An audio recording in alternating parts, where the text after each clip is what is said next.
Hello, welcome into NECC Sports League, and I am WeAlKu here with Giraffero. Is that how you say that, Jenna? Sorry, I don't want to butcher your name. Giraffero, yeah. Yeah, okay, we'll go with that. All right, yeah, we have We'll a go good with that. matchup here tonight, and we're just waiting for the players to get in the lobby. So let's talk about the teams a little bit. We got Butler and Arcadia. Oh, anything that you're expecting to see coming out from tonight? And we do have the maps. We talk about that. Oh yeah, definitely gonna have. I have a little bit written down to talk about. I always love talking about maps, and I always love talking about specific teams, why they choose maps, what we might be seeing from those maps, and all of that. We'll go into that, but it is going to be an interesting matchup. I actually, interestingly enough, I just had a cast for ECS, and this was the same exact map pool, minus Cafe, because it was a best of two. This was Coastline, and then it went Villa, and it definitely was a really interesting throw up of different strategies. So let's just get into it. Let's get right into it. So we got Coastline and we got Villa, like I had said.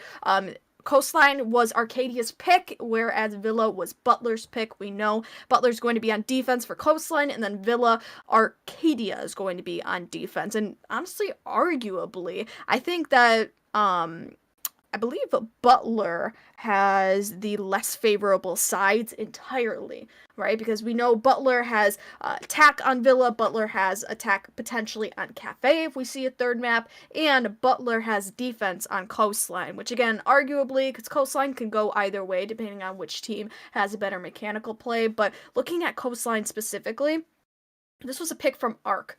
So Coastline is a map where we see a whole lot of mechanical play. I just said that, but there's not really all too much strategy that goes into it. A lot of play is rewarded by how many kills you can get and how many impactful frags you can get during the round. It's not so much about hard breaching and keeping a structure during the round as it is about just getting kills, getting utility on the board, and trying to go from there. So it really does reward a lot of those kills, and it punishes structure in a way where it slows you down and allows the other side to gain kills. So you really got to keep that in mind during this match. But with this pick, looking into Arc, trying to analyze them, I feel like they're trying to say that they're confident in their mechanical play at the very least. If not, they've definitely got something up their sleeves when it comes to Coastline, because you don't just pick that without an idea in mind as to what you're going to do or what you're going to have an advantage in. And looking at Villa, it's the other way around. It seems like Butler is going to have an advantage in terms of strategy at the very least, rather than mechanical play. So again, these two maps are very different in the way that they're played. They're very linear in the way that they're played, but again, there's more differences than we see similarities versus Villa and Coast, which is so interesting to analyze, meaning that these two teams, they may very well have completely different makeups with their rosters. Yeah, it's very true. Different maps coming out from these teams. One, as you mentioned, probably relying more on their frag. That's why they chose Coastline, getting those frags. But I also want to point out Butler had the option then to choose which side since it wasn't their map pick, and they chose defense. And that's interesting since, as you've mentioned, Coastline's typically what would be considered a attacker-sided map. Oftentimes, it can go either way. But that wouldn't be surprising, I suppose, to see the attackers have the advantage here. We do have everyone in the lobby though, so I think we actually can just jump right into the matchup. It is starting on that Coastline map we had just talked about. So let's see if we're ready with these players. We can jump in. But Villa, the other thing I want to mention there is what the meta change with the changes to the ADSs and then am I losing the shield, et cetera, et cetera. I do feel like that map has become a lot more balanced. We haven't seen the utility meta brought as much. You have to bring Goyo if you want to kind of keep it alive relatively. And so with that in mind, I wouldn't be surprised to see a more even split coming out from Villa. So I don't know if any side would technically have an advantage there, but I wouldn't be surprised if it does go defender sided. That's just what is the default, but I just want to keep an open mind to it. But we are jumping in here, so we're going to start looking at what the bans will be here on the first map of Coastline. I'm expecting more picks that aren't meta, since this is a map, as you mentioned, Jenna, that does not rely so much on strategy. So the Thatcher might not be brought up. Maybe it will, but I expect to see like Blackbeard or a Jackal, some of those more annoying ops help you with your roam game or help you so you don't have to worry about the window player of the Blackbeard. That's what I expect to see. What do you think? Yeah, I'm thinking just about the same thing. At this level of play, being, plat, gold, and such, I wouldn't expect to see super complex plays around the dynamic of team and around their strategy. I mean, Ace, he's going to be the first player off the board. That's really interesting, being that he's a ranged hard breacher. And like you had said, we're going back to utility play. So we normally want to be seeing those utility like operators taken off the board. But interestingly enough, Butler, they're going to elect to take Ace off, which definitely says that they're going to not want to have those walls in hookah, walls in kitchen, whatever it may be, opened from a range. And now that says that Habana's going to have to be taken if they want to open up those walls, meaning Arcadia. And I mean, it doesn't really do a whole lot though, because again, you still have Habana, she's still a hard breacher that's ranged, and she still can make equally as intriguing, I guess, viewpoints into the objective or angles into the objective, which could be really important. But at the same time, I feel as though they're not as utilized as they normally should be. So it kind of is interesting to look at that dynamic and why Ace was brought out. But again, we have Jackal, we have Valkyrie going off the board, and for our last ban, it is going to be Melusi. Now, Melusi is really interesting from the side of Butler to be taken out of the game because she's huge on area denial. And what do the attackers not want to have to deal with? Well, area denial, because Coastline is such a small map that basically every single inch of ground that an attacker can take, it could potentially be denied of area if there's a defender sitting there or if there's just some sort of utility sitting on walls. So it's definitely good to take out one of the foundational operators that deals with area denial, so you can't really utilize as many. I mean, that's just a huge pillar of taking out the utility when it comes to Coastline. But Valkyrie's a pretty good pick, and so is Jackal. You were talking about Jackal, and now we're going to be getting a little bit of a six pick here. It's going to be Goyo for Maestro. That's a really interesting one at the very least. What do you think about that?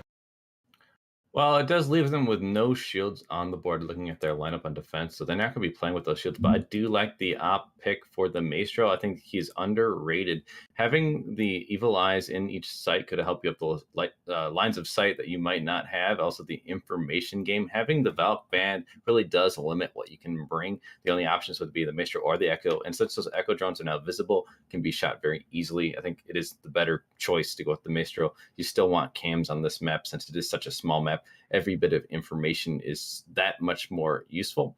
Looking at the attacker lineup, it's interesting to see. I believe they have a buck, if I'm saying this correctly, and a sledge. So they've doubled the soft breach, which I think is rather interesting. I do think that the hard breach being brought by the buck, it will probably be used on that VIP wall that's reinforced, and that way they don't have to use the Hibella pallets, and they can use it from the roof to open up that back wall of the billiards room from the top of square. But I still don't know if that's necessarily the best pick when it's just doubling up on something that's probably not necessary. I think they could have brought another op. But on this map, I guess, with, as you mentioned, not being so strategic, you have a lot more flexibility with those lineups. So I think they can pretty much bring whatever they want. It's going to come down to those frags, as you had mentioned before. I mean, yeah, definitely agree with you there. There could have been a little bit more foresight into the way that the operators were picked. And with the way that utility was picked specifically, because you have a lot of soft breaching capabilities, you have a lot of flashing going on, a lot of throwable utility, but you don't really have a lot of, let's say, like flank denial utility. You don't really have a lot of that etc. utility, that miscellaneous utility that really could come in handy when it comes to roam clear, let's say. So it's a lot of fraggers, but it's not a lot of useful utility that's going to be very round lasting. And again, that's on the foresight of Arcadia to say, hey, we should do this, we should try this in the attempt to adapt to what Butler may give us. But again, there's the whole situation of proactive versus reactive adaptability, which I will talk about in the case that we see that during these rounds. But for now, let's look at Rakai, right? He's roaming, he's trying to get some kills, he's trying to spot out where those pesky attackers are. They're going to be taking a very aggressive roam clear scenario here, going in to the master bed, or rather penthouse, should I say. Rakai, though, will be sitting on the white stairs of all things. So he's going to try to be seeking out those attackers and waiting in I guess in the shadows, if you want to put it like that, on the stairs, just waiting for any attacker to fall into his trap of either goo mines and or the T5 SMG. Yeah, having a really good gun in hand, it makes sense why he's the roamer. He can also put those goo mines in really interesting positions, knowing that the push would probably come from the standard push of the penthouse and VIP area, as we are seeing it right now. They do have to worry about this mute being here. The mute jammers will stop them from using the Hibana pellets from opening up this wall. So he's relatively safe hanging out here until they clear that out. And that might slow down their push. Animal Mother is going to take a lot of damage though over on the Aqua Valve, engaging with the Jaeger, who will get the kill. That's NM, but he's going to be refragged instantly from the Buck playing in VIP. That's Bing Bong getting the kill there. That is even man count, and Big Chi is going to be trying to hold them down, but giving up that angle allowed his teammate to die. Now Raikai getting a kill, but Plute is going to refrag onto Raikai, and now it's still an even man count. See Bon Bon getting some damage down onto the balcony. Big Chi is going to take out Bing Bongs, and now the defense still has that man advantage. Only 15 seconds remaining. Pluto is going to see that Maestro take him out. Bon Bon off the board, but it's still a 2v1, now a 1v2, and none v2, as Zarin Asta is going to get the final 2 kills of that round. I mean, Zarin coming in big, coming in clutch, as I believe my headset screwed up. But yeah, again, the AUG coming into play, getting the kills that it needed to pick up in the round. But I have to say that a lot of that round reflected on the attack and how slow they paced. When the attack pace is way too slow, when there's no engagements by 1 minute in the round, you know you've done something wrong. You know you're being slow, and you know that you need to pick it up as fast as you possibly can. I mean, they're going to elect to bring a little bit of a different build this time, or a different composition, should I say, and it's going to be towards the Lion player of all things. Lion, really interesting operator to be playing. He's more of a roam clear operator, trying to get the attackers into the building itself, and trying to clear out and get pings, get intel as to where those pesky roamers are. But regardless, I definitely think that the attackers last round, they did not play it quick enough. They needed to be a little bit more aggressive, they needed to be a little bit more dominant, and they needed to have more engagements by the 1 minute mark. I mean, there was nothing going on for them, and then they had that explosive 20-second meta execute, and none of it worked out for them. You gotta wonder why. Well, it's because obviously Arcadia was not built for those 20-second metas. They were not comfortable attacking that site, and they simply could not get the kills that they needed in time. Their mechanical play was very subpar, and Butler, they took advantage of that. They were able to get really nice crossfire angles left up on Arcadia, and they played it out to their fullest advantage, thus leaving a nice 2k, I believe, for Zarin. Yeah, it was a 2k with the AUG. That was really great on his part to do so. And otherwise, I mean, the kills are pretty spread out. Unfortunately, Bon Bon, he did get 2 assists for himself, but he didn't get any kills, and he died. Yeah, it's unfortunate. He had the ult in hand, so he certainly could have gotten a kill, but just not lucky enough, I suppose. Looking at the other lineup, I want to point out they have the mirror this time, which is pretty common, being downstairs in that kitchen hole. This is also very commonly the second site. So they're not doing anything with the sites to throw off the other team. They're just holding out the norms that we would expect to see. But if they aren't able to clear out these mirror windows, they're going to have a hard time pushing that service door. So I'm curious what the attack will do. Commonly, an upstairs hold also will come out, as the defenders don't want to give that verticality. We did see Raikai and Bon Bon up above on the Vigil and the Legion, but I also see that the Jaeger is above. So if the attackers realize that they're just giving so many people upstairs and only having 2 people down below on site, well, that's Nam getting a kill on the Plute, so it doesn't matter. But I was saying they could try and rush the site, but in this case, I don't think they're realizing that that's an option for them. They may not. Yeah, unfortunately, you said it, the Lion went down. I mean, he's got his kills, right? He's got a 1.0 KD. Good enough for him. As Raikai, he'll take some damage. Wow, Animal Mother cutting that off and getting a double kill for, I believe, whoever it is, right? Raikai, unfortunately, at the butt of the barrel. And he takes the hit, he takes the death, and now it's already a 4-on-3. Bing Bong is going to be taking some damage, though. Not quite sure from where, but I'm going to have to assume it's from a C4 out of all things.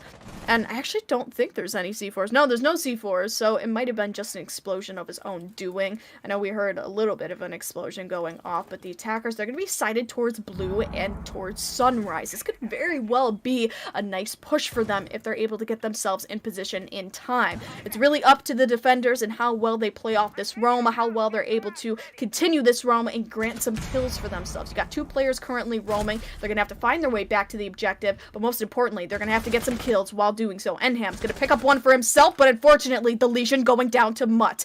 That's a blue bar hold for you, and now blue bar player is down by Enham once again. He's going off on a tear for a double kill. Out of all things, C4 gets ripped, it gets pulled out, and there you have it. Kai gets one Bing Bong, though. He'll refrag, and it's already a 1-on-1. 30 seconds left on the clock, as now you got Bing Bong. He's gonna have less than favorable health, half health we'll call it, and Kai, he's got full health and the Vector on his side. Unfortunately, though, the attack does not have diffuser in hand, so Bing Bong not only will have to get the kill, but he'll have to get the diffuser if he indeed wants to plant. This is a really interesting engagement to be played out. You got Kai, he's waiting, he's trying to swing. He unfortunately does not get the kill, but that's a lot of damage for Bing Bong, and already a kill for Kai as he gets it with, out of all things, the shotgun. The backup shotgun, not the greatest range, but unfortunately for the Buck, that range didn't favor them either, having their shotgun pulled out. Didn't have the AR activated, had the shotgun attachment opened up, and that really kind of sealed the deal for him. He wasn't going to be able to do much there, so he loses out in that engagement. Unfortunate again, but the defense holding out once more. That's 2 rounds in a row for them. Now they're going to have to go to that tertiary site, and it's going to be the Penthouse Theater. Oftentimes we will see it, depending on the team, it will be Blue Bar and Sunrise or this site. I think this site in recent times has fallen out of favor, but to see them trying it out here, I am curious of what the hold will look like. They certainly need some hard breach denial for this one on that back wall of the Penthouse into VIP, and I do have the Bandit in hand. And then they also have the Echo drone to help gather some information, with the Mira also playing as a twofer for that kind of information game. I like the load ups I'm seeing. You mentioned before the attackers were not bringing much to help deny the roam and flank game, but now they do have the Nomad in their pocket in that lineup. So I'm liking both sides making adjustments here. The only concern I have is now you only have the hard breach of the Buck and the Hibana. That's not going to really open up big holes in the walls. So if they're going to try and get a plant by moving into Penthouse through that VIP wall, going to be very limited in the amount of space they can open up. The lines of sight will be limited. So I'd be a little concerned for them on how they're going to push this site. I have to wonder, was I behind that entire time? Maybe just a little bit, but maybe you know, just a little bit. We move on. Oh man, I was behind. That was decent play-by-play too. Oh man, that makes me so sad. That makes me so sad. This is the issue with clean feed, is that you don't get to see the perspective of the actual observer, or rather the producer.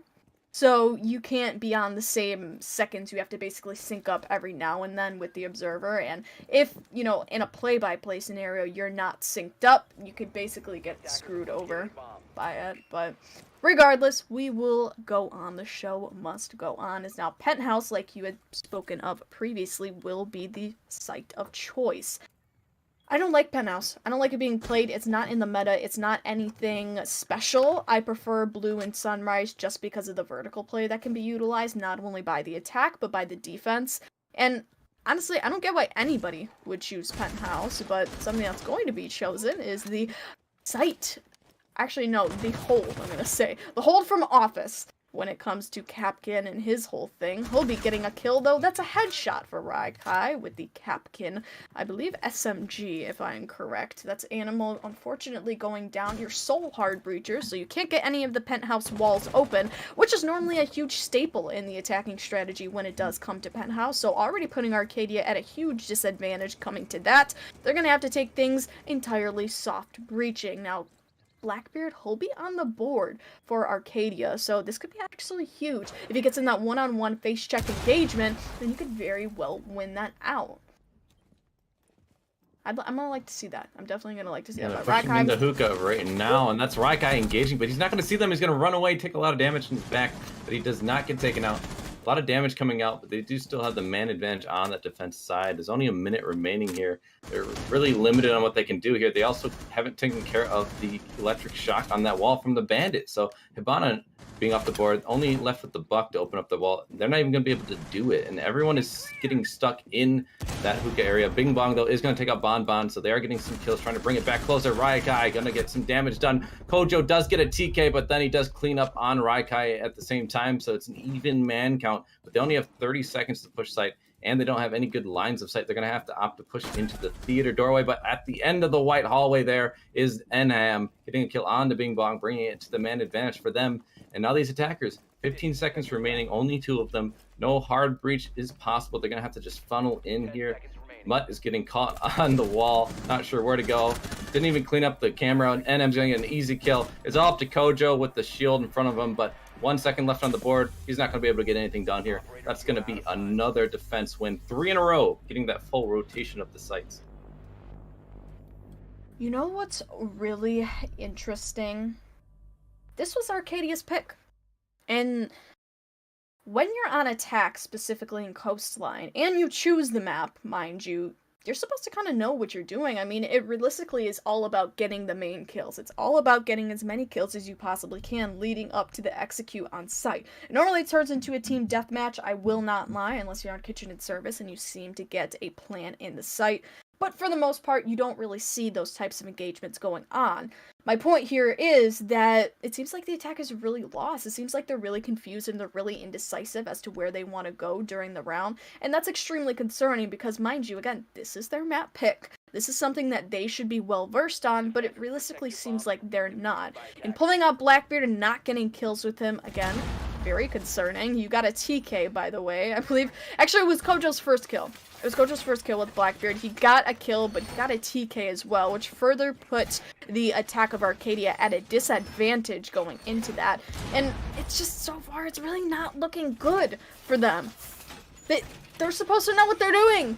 They consciously chose Coastline. So the whole thought process has to be that they either have something up their sleeve or they have better mechanical play than Butler, which so far it doesn't seem to be true on either front. So you really have to question, why choose Coastline? What was the thought process behind that? And is Butler more well-versed than you on Coastline? And will that translate over to Villa, a map that Butler specifically chose? We're really going to have to question that. It's a good question. And the other thing I have to mention is they keep bringing Buck, and they could have gone below, took care of some of those bandit charges, and they didn't. So that was proved fatal later in the round. They had to funnel through doorways. But you bring that utility and you don't even use it properly, it's just a little bit of a head scratcher. Well, you also have to think what happened to a hard breacher. The hard breacher got killed at the first few seconds of the round. So regardless, there was nothing to have been done about the walls and penthouse. Well, he does have the hard breach in pocket, the Buck, so don't forget that. They still had that in pocket. You're true. But... You're right. You're right. You do got the hard breach charge. But that is only one little charge. It doesn't do a lot. Yeah, that doesn't really... You probably don't want the Hibana entry fragging, like you mentioned. Getting killed early did still hurt them a lot. Now, we are seeing, again, they're slowing down. Like you had mentioned this before. Their push was really slow on this bomb site in the first round, and they get to go back to the hookah bomb site, which they're at right now, and they're still struggling here.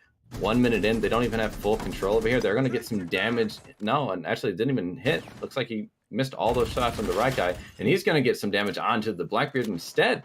So that engagement coming out in the favor of the defense. But hey, Animal Mother in the meantime is going to take out NM, and he's been a thorn in their side. 6 kills already, but none coming out in this round as he's already off the board. That does give those attackers a little bit of an advantage now, but they have half a round killed and not a lot to show for it. But looking at their lineup and where their positions are, they do have a little bit of an advantage here over an Aqua. No one's able to really hold them off fully. If they can just clear out Raikai, they might be able to get a push here.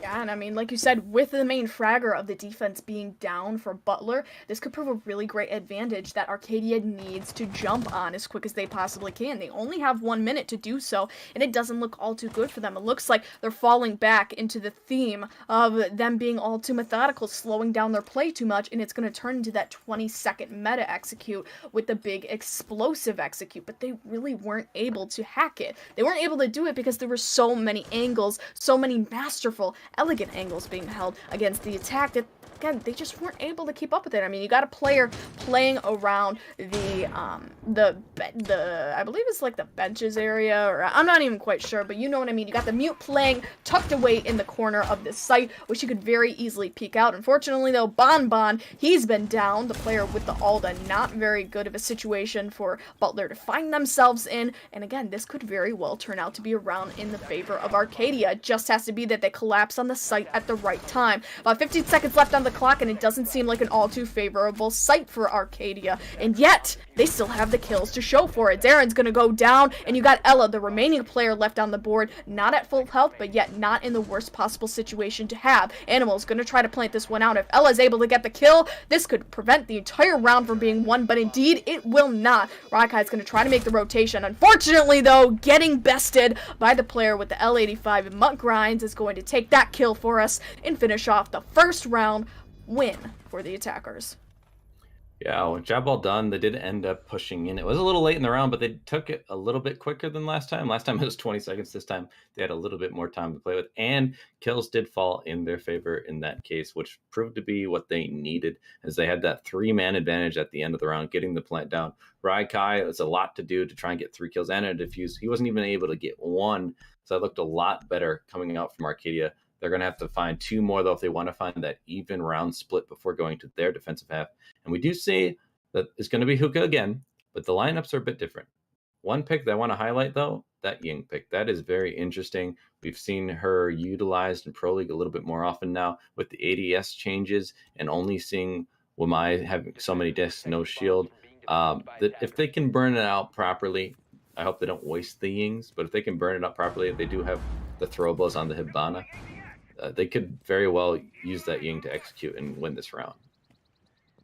I mean, yeah, it definitely is a possibility. It's a possibility to just even use the Ying for roam clear in the case that Arcadia wants to speed up that portion of the round, trying to kill out Raikai and trying to prevent the presence from lasting any longer on that side when it comes to theater. But I still think that Arcadia, they're going to have a really steep hill to climb. I mean, they won last round, yes, but by the skin of their teeth. It was the last second by the time that Hibana planted, and if that plant specifically can get wasted in time as much as possible, or even the diffuser being in the hands of Butler, again, it could very well fall into the hands of the defense. It just takes one dominant play in the round. It takes one C4 from below to capture the entire round out of Arcadia's hands. That is how fragile their attacking rounds on Hookah Billiards have been. So in the case that Butler gets an upper hand, even with kills, even when it comes to shutting down a plan early round, it could still cause a win for the defense. We really have to keep that in mind. In Arcadia themselves, they can't be making any mistakes right now. They cannot afford to make any mistakes. They really have to keep up,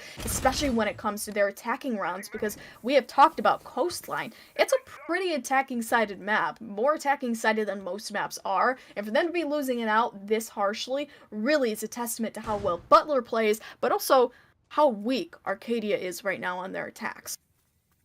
Yeah, and I'm looking at the drone economy, and they still have plenty of drones, but they just wasted 3 on Rai down below, and no one's there to execute on those drones. So it's essentially a waste of drones, because that information will no longer be relevant in about 15 seconds, and they're not going to push him. So he could move, and then that information's wasted. The drones are wasted. So I would like to see that get cleaned up a little bit, utilize those drones a little more wisely. But luckily, they do still have a decent amount of drones in their pockets, at least 4 I'm counting on the board. And so that's a decent amount, but still halfway through the round, you've already lost over half your drones and no kills have been found for it. It's just a little bit of a waste of utility in my eyes. And this attack, yet again, is stalling out. This time, they haven't found that opening kill yet, like we saw last time.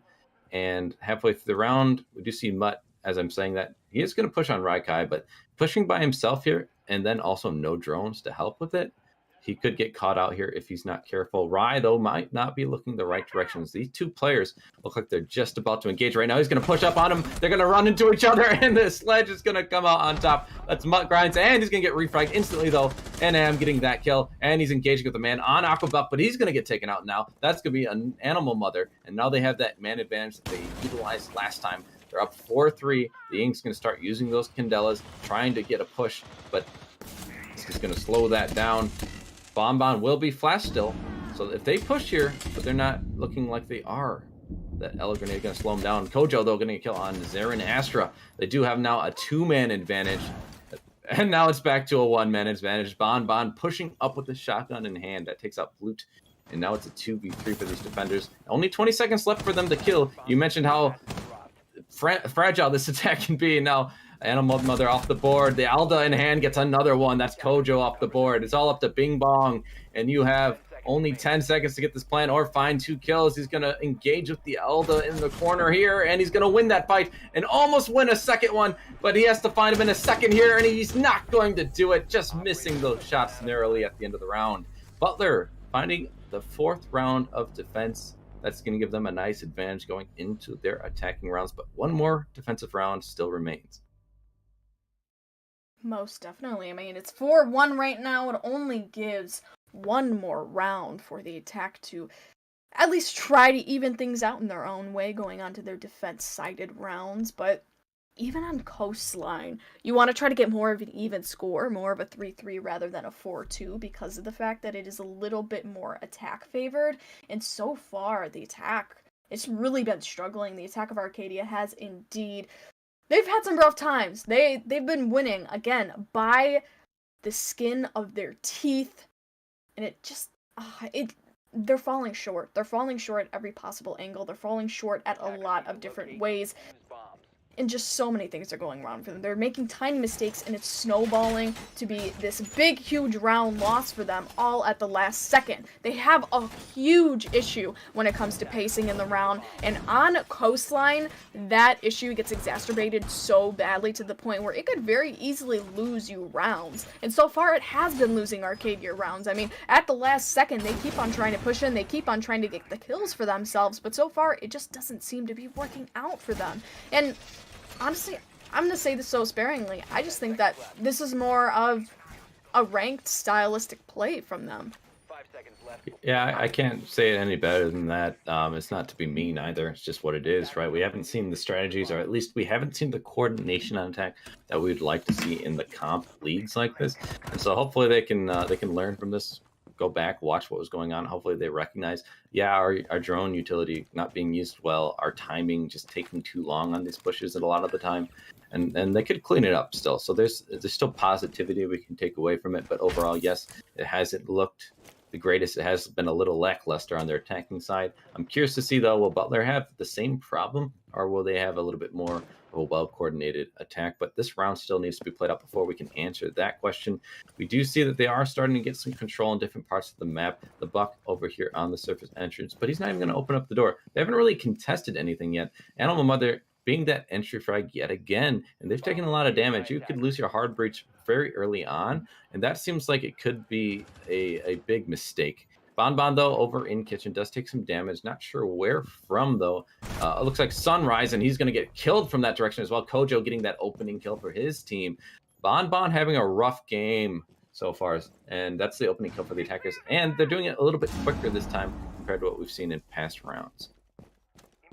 Most definitely. I mean, you can definitely tell that the attack is a lot more comfortable attacking this site when it comes to just gaining horizontal advantage, gaining vertical advantage. You got the Buck already trying to move into VIP, but you got a pesky roamer on his heels. It's going to be Legion trying to even things up and trying to get kills for his team, but while I was talking about that muck grind, he's going to get one. That's the Ash R4C coming into advantage, picking up a headshot, unfortunately, on Raikai, man, who hasn't been doing all too well this game either, but you still have the 3 remaining players up, and all 3 of them are either going neutral or they're going positive, so you can at least take that away as a positive of this match, that Butler's remaining players, they can frag out, and they have that potential to do so we really got to keep that in mind as we understand and analyze the remaining bits of this match. But so far, the attackers, they seem to be closing in on the defender's position. You got Bing Bong, he picks up one for himself, but Jaeger coming in for the flank, coming in for the clutch, he picks up the player above Bing Bong, and essentially shutting down the vertical presence. Not something good that you want to have going on for your team,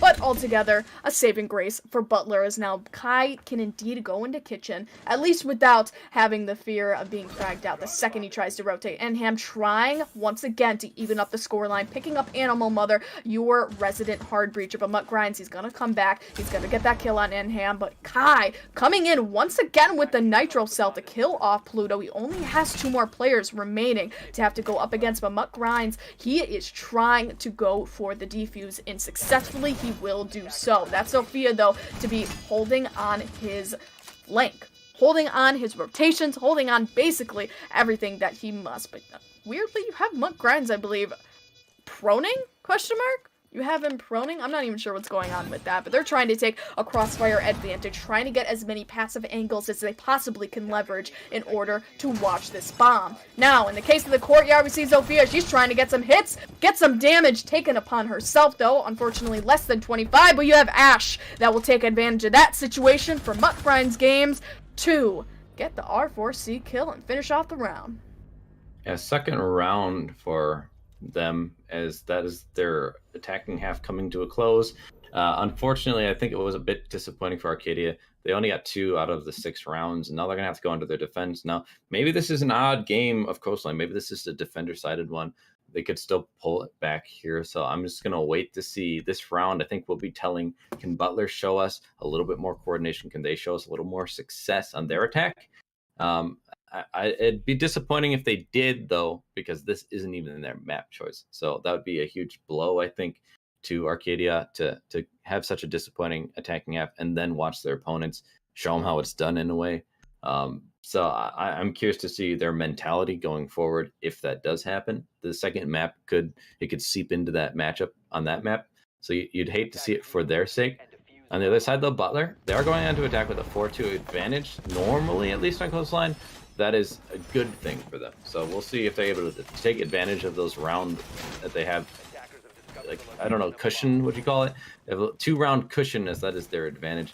They just need to find 3 more rounds here in regulation, and they'll take this map, and it'll be an upset for Arcadia if that happens. Look at their lineup, though. It is a bit different. They don't have a Jaeger. They don't have a Wamai. So throwables will be very useful here. They do have the Ying on the attacking side, so that could prove to be pivotal for them. It could also prove to be fatal for those defenders. They have no way of countering this Ying or the grenades coming out, flash grenades or any of it. So I'm a little concerned looking at that lineup.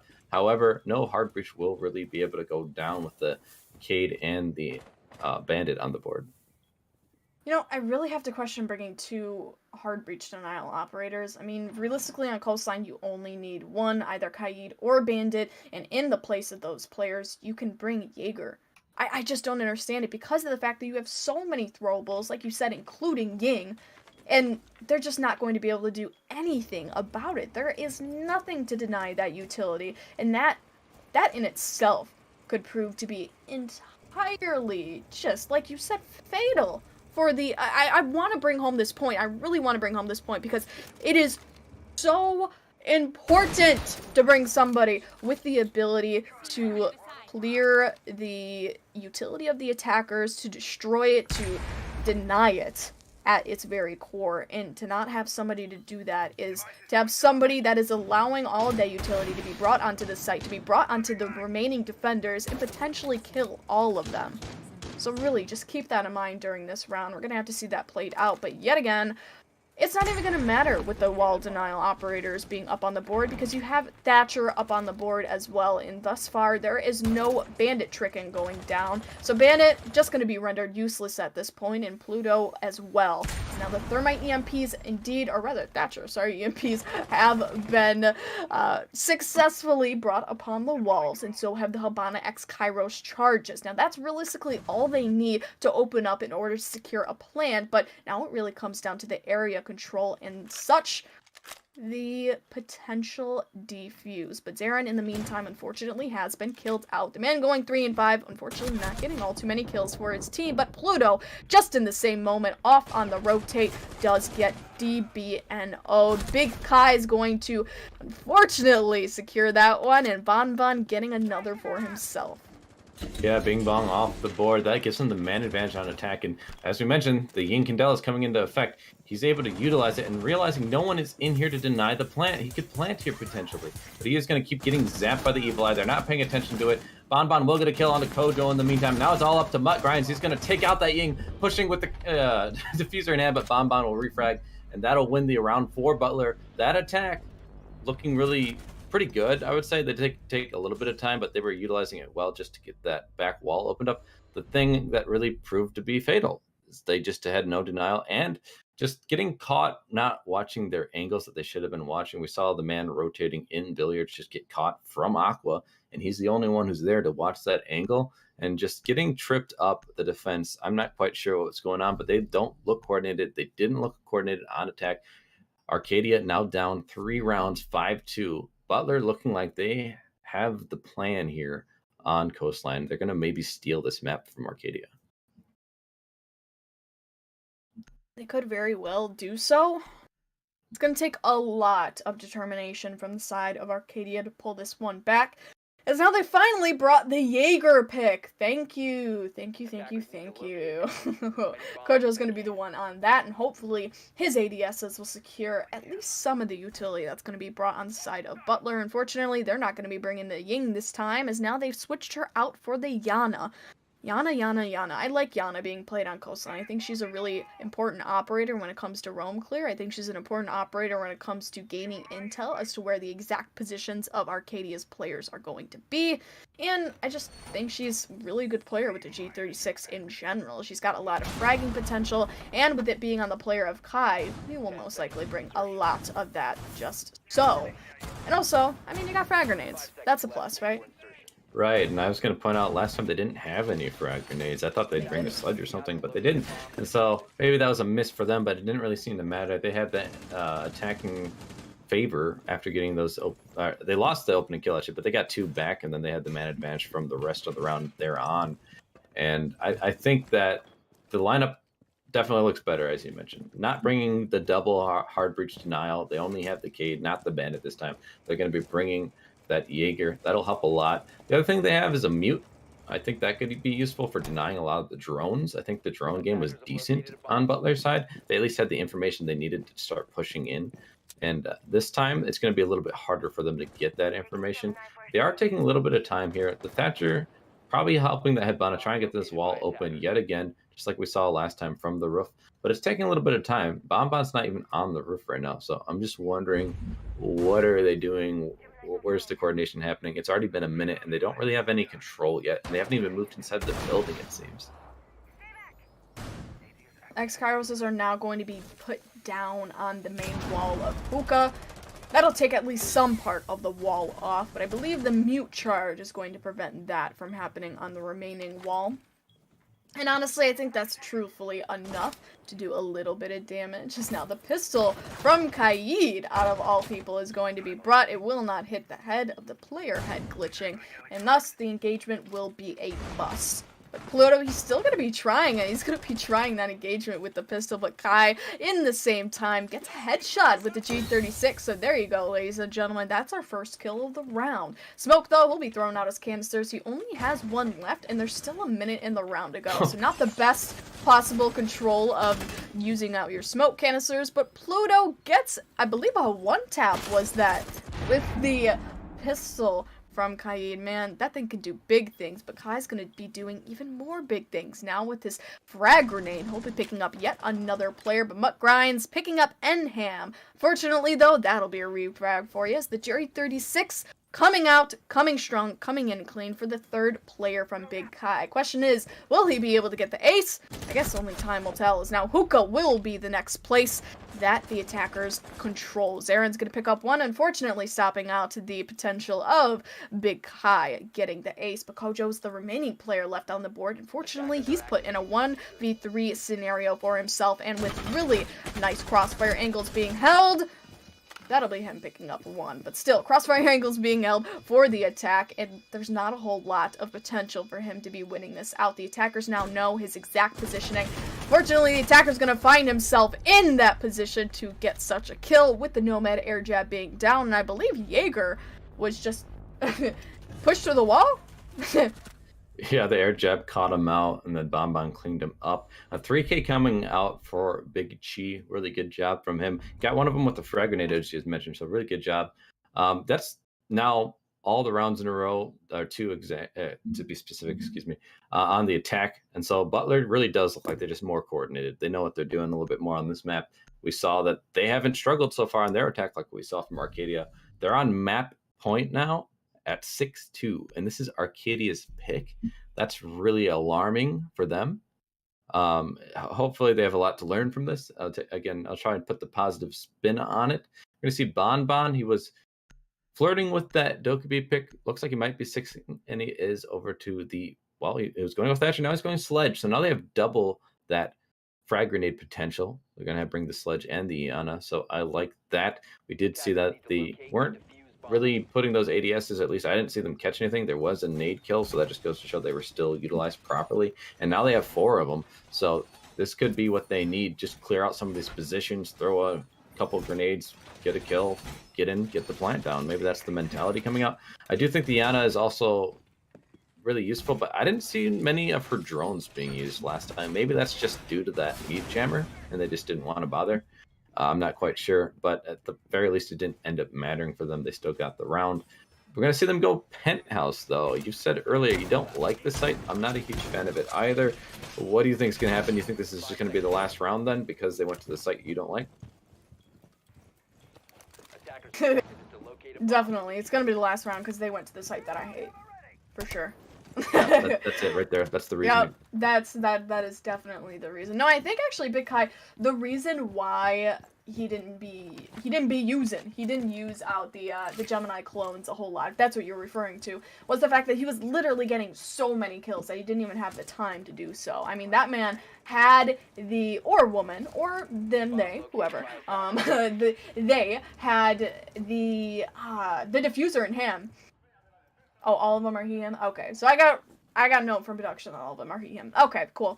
But anyways, Big Kai, unfortunately, didn't really have too much time to play the Yano role that you're supposed to be playing because of the fact that he essentially played the fragger role, he played the support role, he played the diffuser role, and he played the flank denial role all in one. Essentially, just doing everything for the team. I mean, that man got, I believe, a 3 or 4K at the very least. Just going crazy in the scoreboard, most definitely. And definitely solidifying himself, we'll say, as the MVP of that round. But speaking of this round, we're going to be seeing a little bit of roam clear going on for the side of Butler. You got the Yana Gemini clones coming in. And so far, just a whole lot of droning, a whole lot of gaining intel. And now as the attack move on to Aqua, they're gaining control of that. They're trying to gain control of VIP, essentially just squishing out the last remaining presence of the defenders in every single area that is not the objective. Big Kai, I knew that was going to happen. Getting the kill with a well-placed frag grenade will indeed determine the first frag of the round, and a good one at that. But you got Animal, he'll be coming right back for blood, and him going down, unfortunately, not able to do as much of a presence on the round as he did previously, but Kojo picks up one for himself, and now Big Kai coming back for more blood. Still a 3-on-2, so the attack is indeed in favor of this round. Frag grenades will indeed be thrown out, and thus they will not hit anything. Now I believe you got a Legion moving up the stairs, trying to make an impactful flank, but will not do so, as now Big Kai gets the 2 remaining kills on the round, and thus shutting down round 9 and the game itself. Yeah, wow, he just had a really good game, didn't he? Just cleaning up that round. He pretty much cleaned up the round before that, so just came alive in those last 2 attacking rounds. Really good game. 14 kills dropping this map in only 9 rounds, excuse me. So that's a really good kill to round differential. I do like to see it come out. We did see that Arcadia chose this map. We thought that they would be more, oh, we're going to rely on our fragging, but that was kind of the opposite. Butler came in, guns a-blazing, and they took them down 7-2. Very fast map for them. And then the next map is going to be that map of Villa. So after seeing that, the coordination not being there either, I'm very scared for Arcadia on this next map of Villa. That doesn't bode well for them if they can't even coordinate on Coastline, which arguably doesn't require as much coordination, at least strategy-wise. But I do believe we could read an advertisement here before going on. I think we might have a quick break. Am I wrong, production, on that? We Okay. indeed will have a quick break. Okay, so I'll read quickly from our sponsors before we go on that quick break. So we got Meta here. Meta Pro Gaming is a full-service esports management, developmental, and consulting company. Meta provides esports coaching, college esports management, arena design, and equipment. Visit them at metaprogramming.gg to learn more. And then we also have some video sponsors, so we'll throw that on, and then we'll be back after a short break here. So thank you.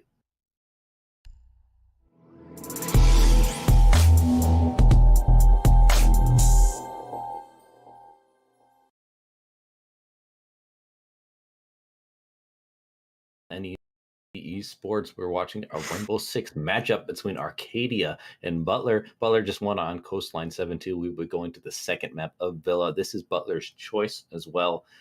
So they seem to have that advantage. They're also starting on defense, which is interesting. I do want to quickly jump to a word from one of our sponsors quick, just to make sure we get to it. So Respawn products are forged for all-day comfort for content creators, professional and casual players, or anyone looking to upgrade their setup. Respawn has been battle-tested and achieves a level of comfort that leaves competitors in the dust. Live to play another day with Respawn, your battle-ready partner. So thank you, Respawn, for that. We do have, I believe, everyone in the lobby. I do want to mention, though, Jenna had to leave, so now I am joined by Mason here, Kaaroh. Hello. Just thought I would mention it. Don't want to leave that just unanswered mystery hanging. I'm Jenna. Don't worry about it. Yeah, this is Jenna, just in another form. Yep. All right, WeAlKu. All right, WeAlKu. I just wanted to ask you a few questions here because I did just join in here. How has your day been so far? Oh, it's been good, man. How has your day been? Oh, it's been absolutely fantastic. Had a little issues coming in here. The first part, I was supposed to join in here early on, but I had to get subbed out, and now I am subbing in for the person that did not actually sub me out. You actually had to sub me out, but now I am subbing in, so I'm glad to actually be here. So Villa is where we're going to be starting. Arcadia on defense and Butler on attack. And Villa itself, I want to pick your brain about on the map. Can you actually just unpack that and what are your thoughts on Villa itself?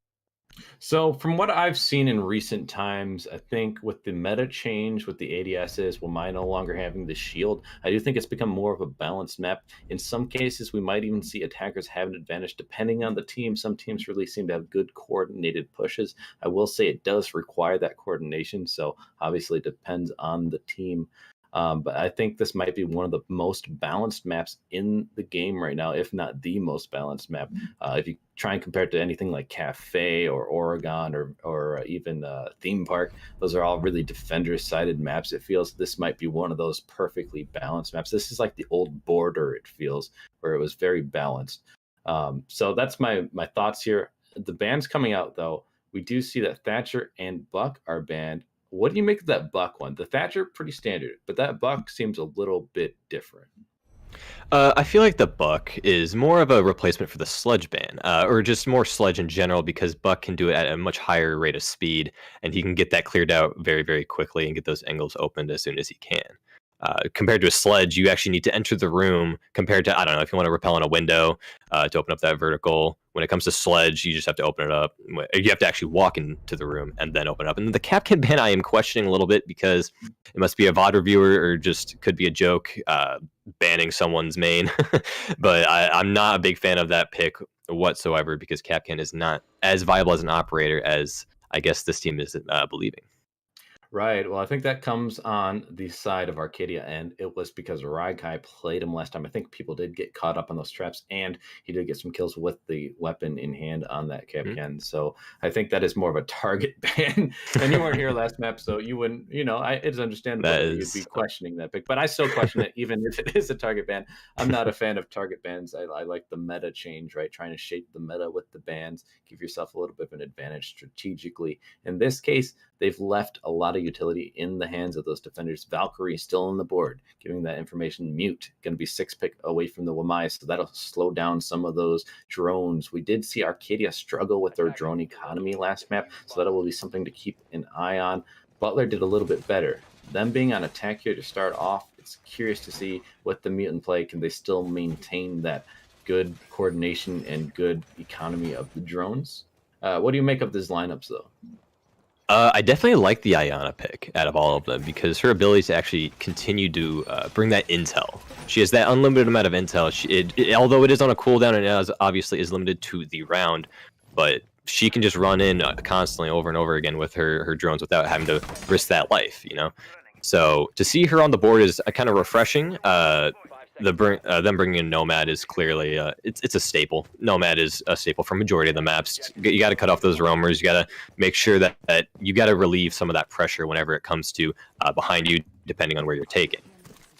The ban on the Capcan, I still want to go back on that real quick.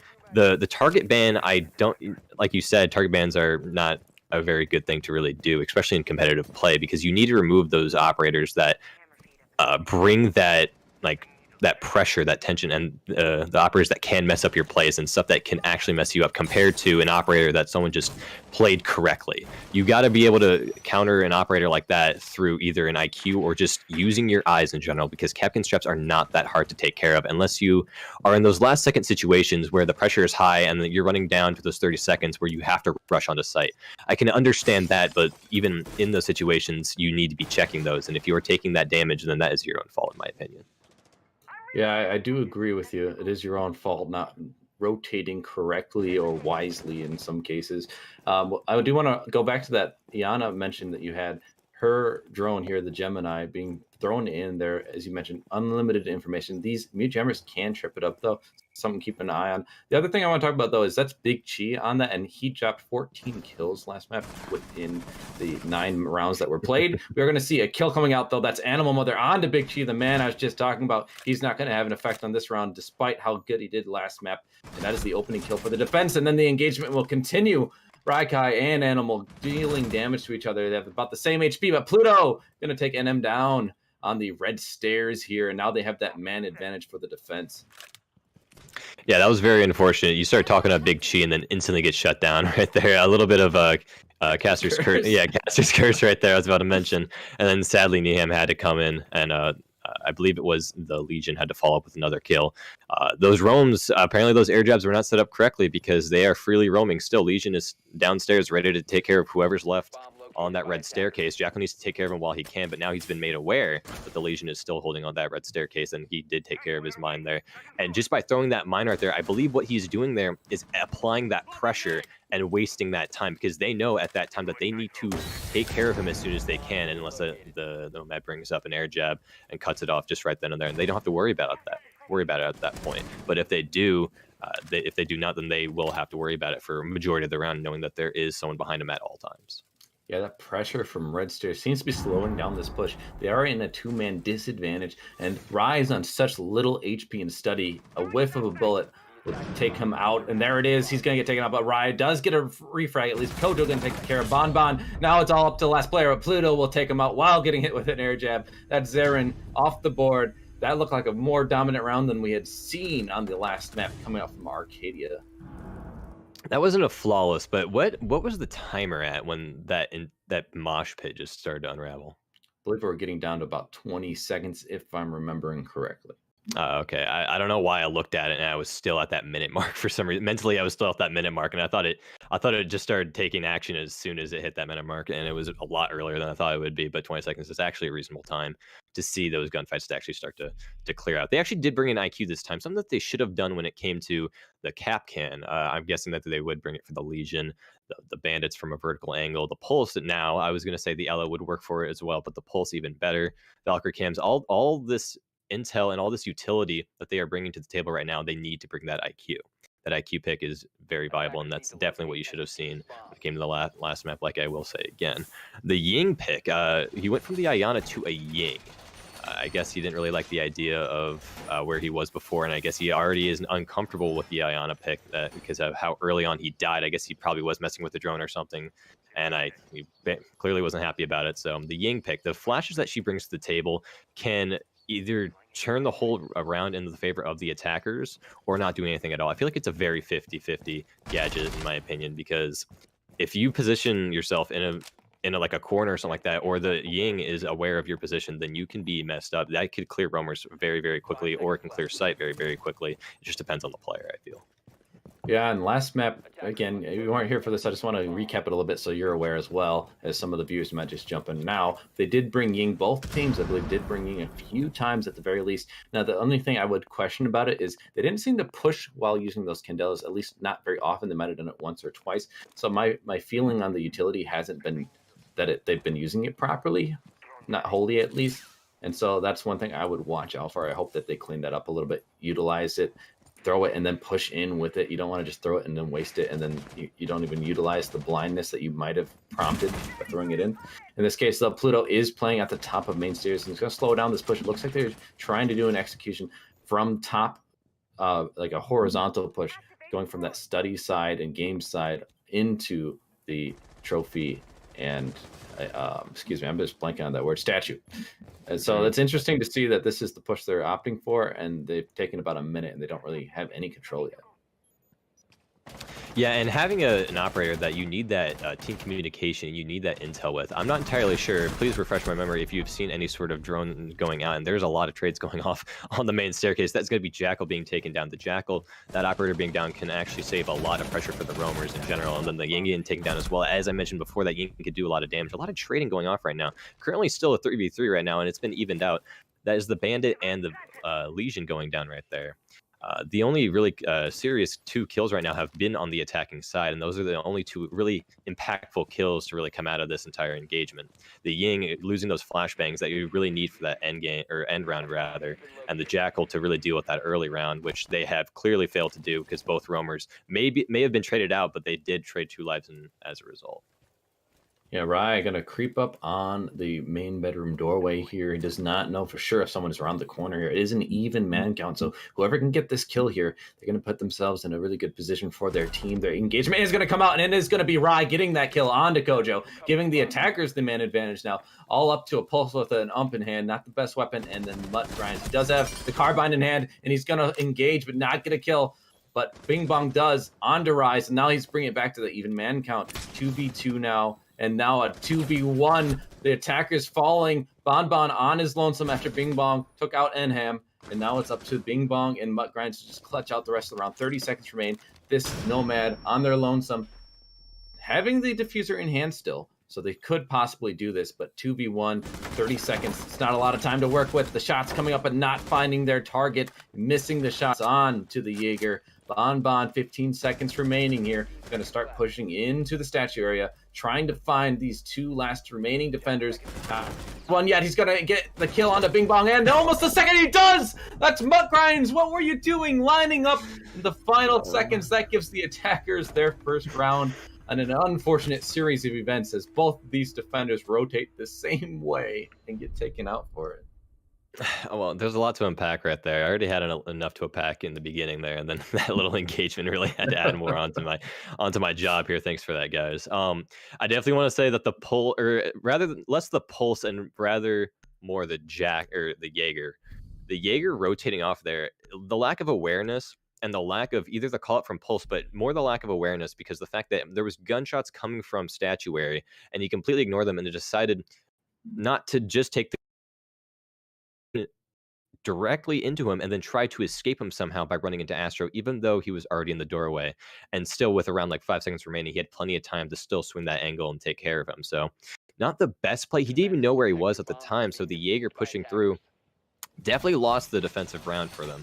I also wanted to bring up the Ying dying early on, and also bringing the Ying in general.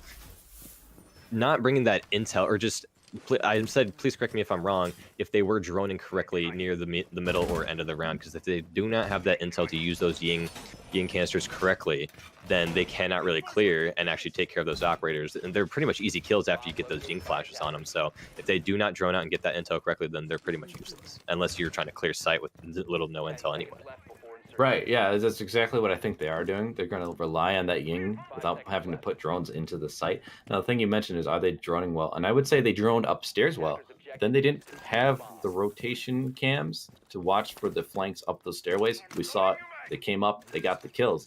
And so you bring the Nomad, maybe that gives you too much comfort, because a lot of the times those air jabs are being placed in a place where they can still get to the top of stairs. They just can't come up onto the landing area. So they can still peek on the stairway itself and get the kills. And we've seen it happen a few times now. So that's something else to keep an eye on. I would like to see these Nomad air jabs being placed a little bit more carefully, we'll say, so that they can catch those defenders, not let them get to those top of the stairways, so they have an easy peek onto these attackers who aren't watching their backs very well. The defense, though, is going to be in the same place. They do have that roam game that we saw was prevalent last time. The Jackal is going to do some work trying to catch him out, but the concern here is the drone work going to be well? Are they going to coordinate well and get a pinch going? I don't see any other attackers trying to support this Jackal on the window. Yeah, with little to no support, they're going to end up in the exact same situation, isolating those 1v1s that they had with the defenders rather before. They did get the trades off, which is good. Really well played by, I believe it was the IQ and whoever else took down the Legion afterwards. But yes, they did trade them out, which was well played, but they themselves in the situation in the first place to have to worry about getting those trades off. And then we did bring up the Nomad in the past, saying that she was adding too much comfort for the attacking side, but you don't really want to see that. I did notice that she with an air jab or two near the end of her rounds, and she needs to close off those staircases, because if those staircases are not closed off properly, then those rotates will be an issue, as Ying managed to pick up a kill of her own, taking care of one of the roamers with no help of, actually no, that was a help of the Jackal doing his job properly, and adding that pressure onto that Vigil, adding that location, adding that ping will add that pressure and kind of bring a little fear to the Vigil, and adding that fear makes him want to have to run around, try to leave the area that he was before to confuse him, and ran straight into Ying's bullets and inevitably brought him to the first kill of the round.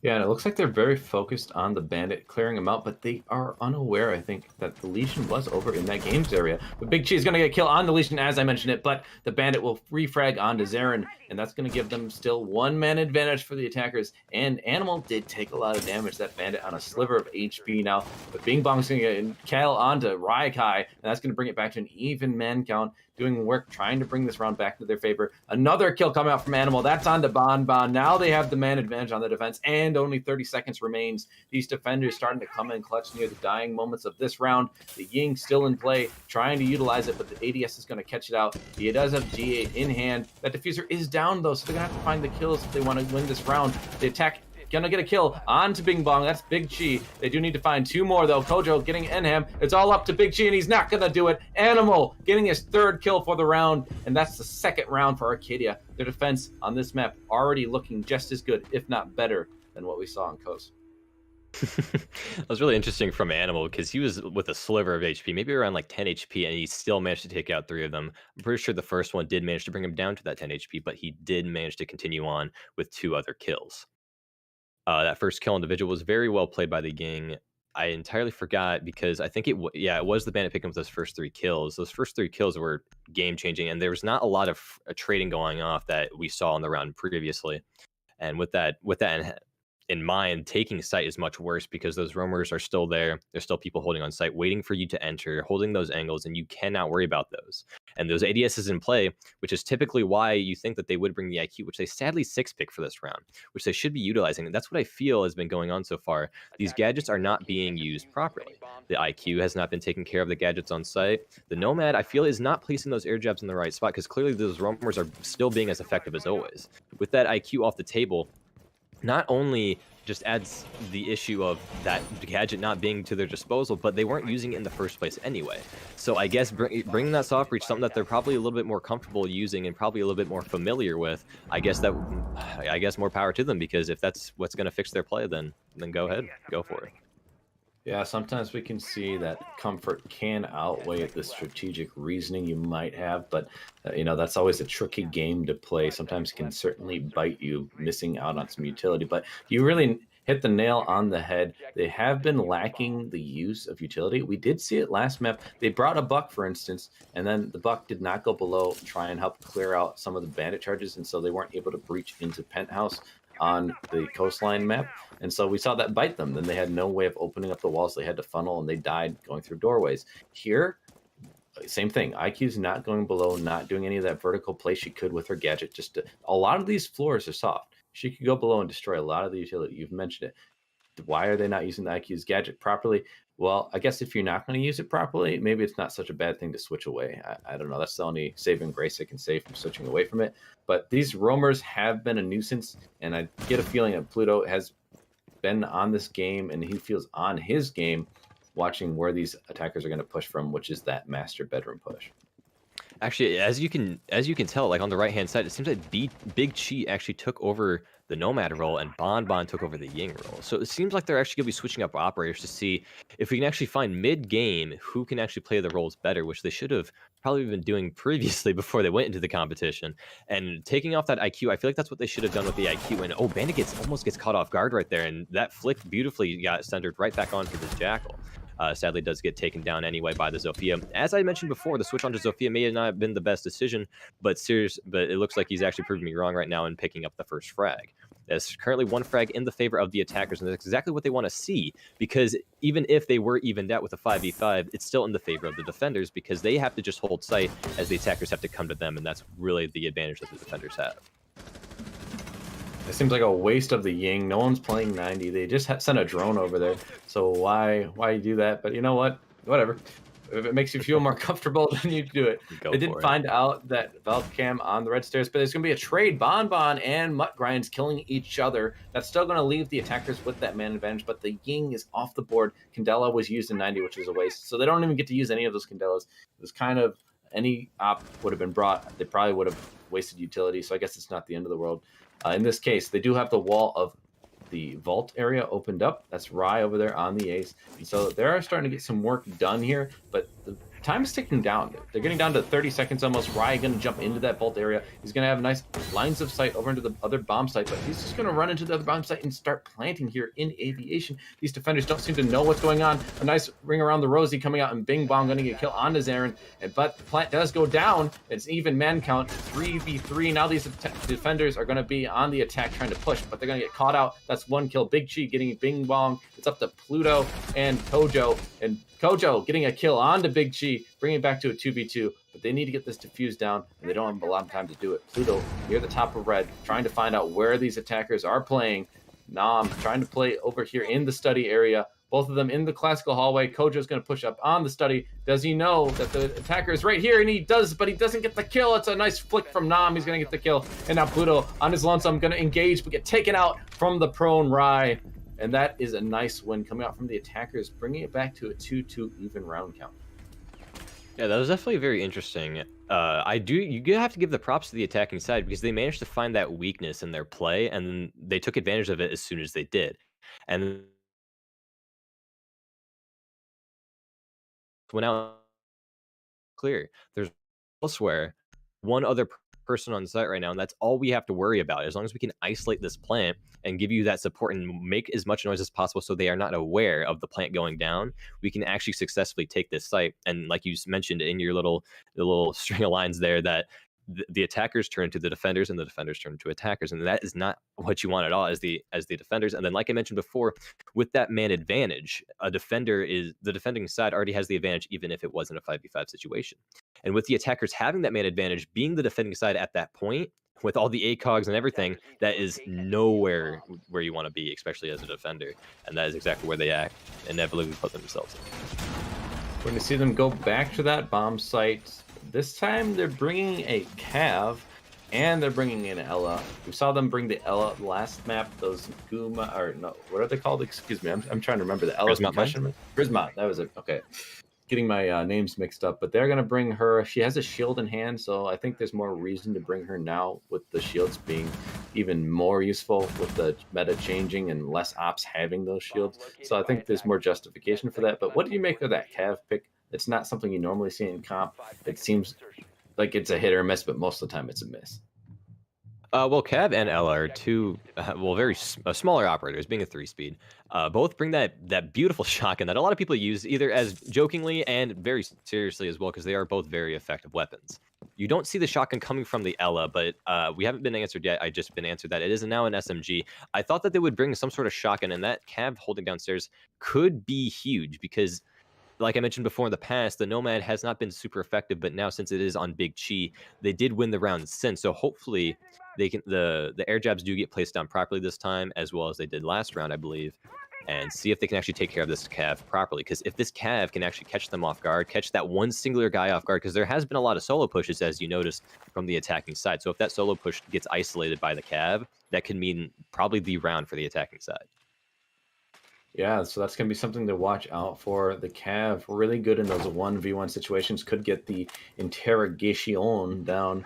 But they're going to be doing some decent drone work here, catching her out. I think she was almost caught. At least she heard the drone, had to rotate down further. But Animal going to get a kill on to Big Chi. No more air jabs. He's trying to follow it up, isn't able to. He does get refragged by Bon. He's going to pre-fire the stairs down below. He's going to engage and get the kill instantly onto the Cav of Mutt Grinds. And that Cav coming out not useful in this case. Pluto, though, going to be patient, playing here near the bottom of the Astro Stairs. He could have a decent flank here, but so far he hasn't opted to do that, trying to just wait for these attackers to maybe seemingly become a little more relaxed.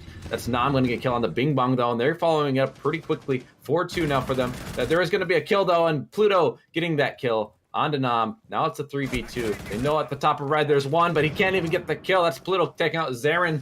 And now it's a 2v2. These attackers seemingly losing that man advantage in quick succession. Bon is in sight, though. They could get the plant down. They could still find themselves in an advantage just having the defuse down. Yeah, this is a very interesting situation so far. They still have a minute remaining. You expect the diffuser to actually head down around the end of the round, but they actually managed to place it around like a third left of the round. And with these ACOGs in place, it's going to be very hard for these attackers to actually take these really tight angles, because you know that both these operators, they're holding very tight angles. And Pluto has done a lot of damage in the beginning, and hopefully he can actually clean up the rest of it. He did not notice the feet of the prone operator on the left-hand side of him. He's going to be pre-firing the smoke a little bit, trying to get a little bit of damage off, even though Bon actually has taken a lot of damage throughout the beginning of this round, and actually does find it, pushing into the smoke, and actually not realize that he's prone right next to him, tries to get the melee off and L on the kill to end off the round and gain the defuse in the process. I'm pretty sure he does have time. We do not see the wheel. I do usually use my the visuals of the little circle that runs at a time whenever it comes to rank to actually judge if the time is running down. But that was very interesting how that was played out. Very last second as well. It was well played by the attack, I say, because they did find that weakness and they did realize that no one was really on site to actually cover it. And with that being said, they actually did retake it very well. The melee coming from, I believe it was the Legion, was an interesting play. Who has not been made aware that both of them were prone on site until he did get into that situation. But well played by the defenders to actually win out that round there. Yeah, and I don't want to be too critical, but it looked like the angles they were holding were a little questionable. To leave the Ying by themselves, it looked like the other player was just hiding behind the bar, was not holding any angles. And so that left the other attacker to watch both angles by themselves. So I think that was a little bit of a mishap, which allowed the attacker, or the defenders who became the attackers, to push in. That's why the Legion you mentioned was able to push in on the classical hallway doorway, turn left, kill the player by billiards, and then from there try and push on the player in the bar area. But had the bar player been holding another angle, maybe holding vault, the other attacker could have been holding the classical doorway, or vice versa. Either way, they could have been holding different angles and helping each other out, but it looked like just one player holding angles, the other one just hang out behind bar. So to me, that was a little weird, but I do want to give credit, though, to that defense, as you mentioned. Really good job on a retake. It's never easy to do a retake, especially in a 2v2. It's an even man count, so it's a little bit of a disadvantage for them at that point, but they still managed to win. They're going to be going to that other bomb site. This is the only 2 bomb sites we've seen, that Aviation Games, and now we're going to see that trophy statue hold. They're going to be bringing the Cav on Animal Mother this time. Not the same player, I believe, who did it last time. We'll see if they have a little more success with them playing that top.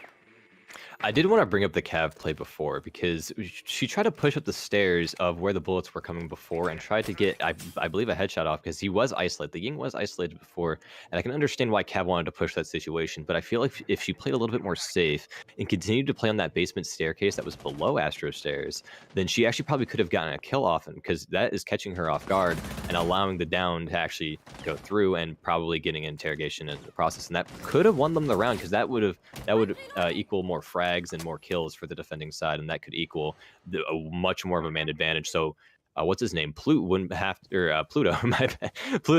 to actually get as many frags as he did, and they did win the round anyway. So it was a good job, but I do have to question that play there by the Cav. Yeah, some mishaps on each team, and that's pretty standard. I mean, can't expect everyone to be flawless, so we'll move on from the mistakes, but I'm sure there'll be more to happen here. But I think we're going to be looking at who's making the more pivotal mistakes here. Legion is going to get caught out, but I think that is sort of a bait play. It seems like he's playing with Animal Mother here on the Cav, and they're just trying to bait players into coming down, trying to clear this room so he can get a kill, and he might just find one here. He does get Bonbon down. He's going to finish it off, not go for that interrogation, as that is a really dangerous position to put yourself in. You can get caught out. It takes a little bit of time to get the interrogation. But hey, opening kill coming out, and that's on the Nomad. So now they don't even have to worry about those air jabs. I don't think he placed a single air jab yet.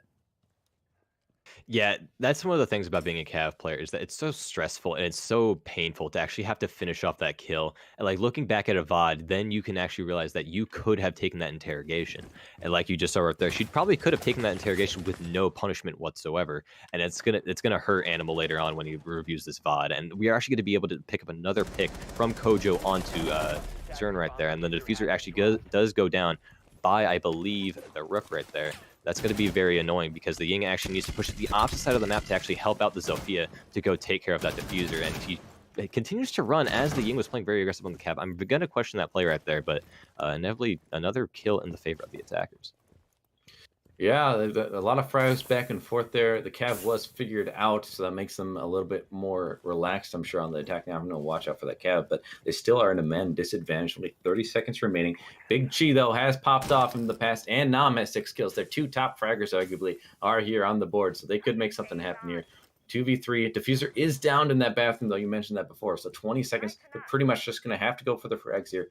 And Big Chi going to throw in the Ying. Try and get a kill here. He is going to find him out behind that bomb chastity, but that's only 1 of 3. 10 seconds remain here. These attackers going to try and pinch their in on these defenders playing in the bathroom and the bedroom area, but they don't seem like they have enough time. That's 1 and 2. Bing Bong getting the kill with the C4. Kojo picked off Big Chi with a nice headshot, and that cleans up that round, giving them a 4-2 split, and now they're gonna have to go on their attacking half. That's Arcadia in the lead.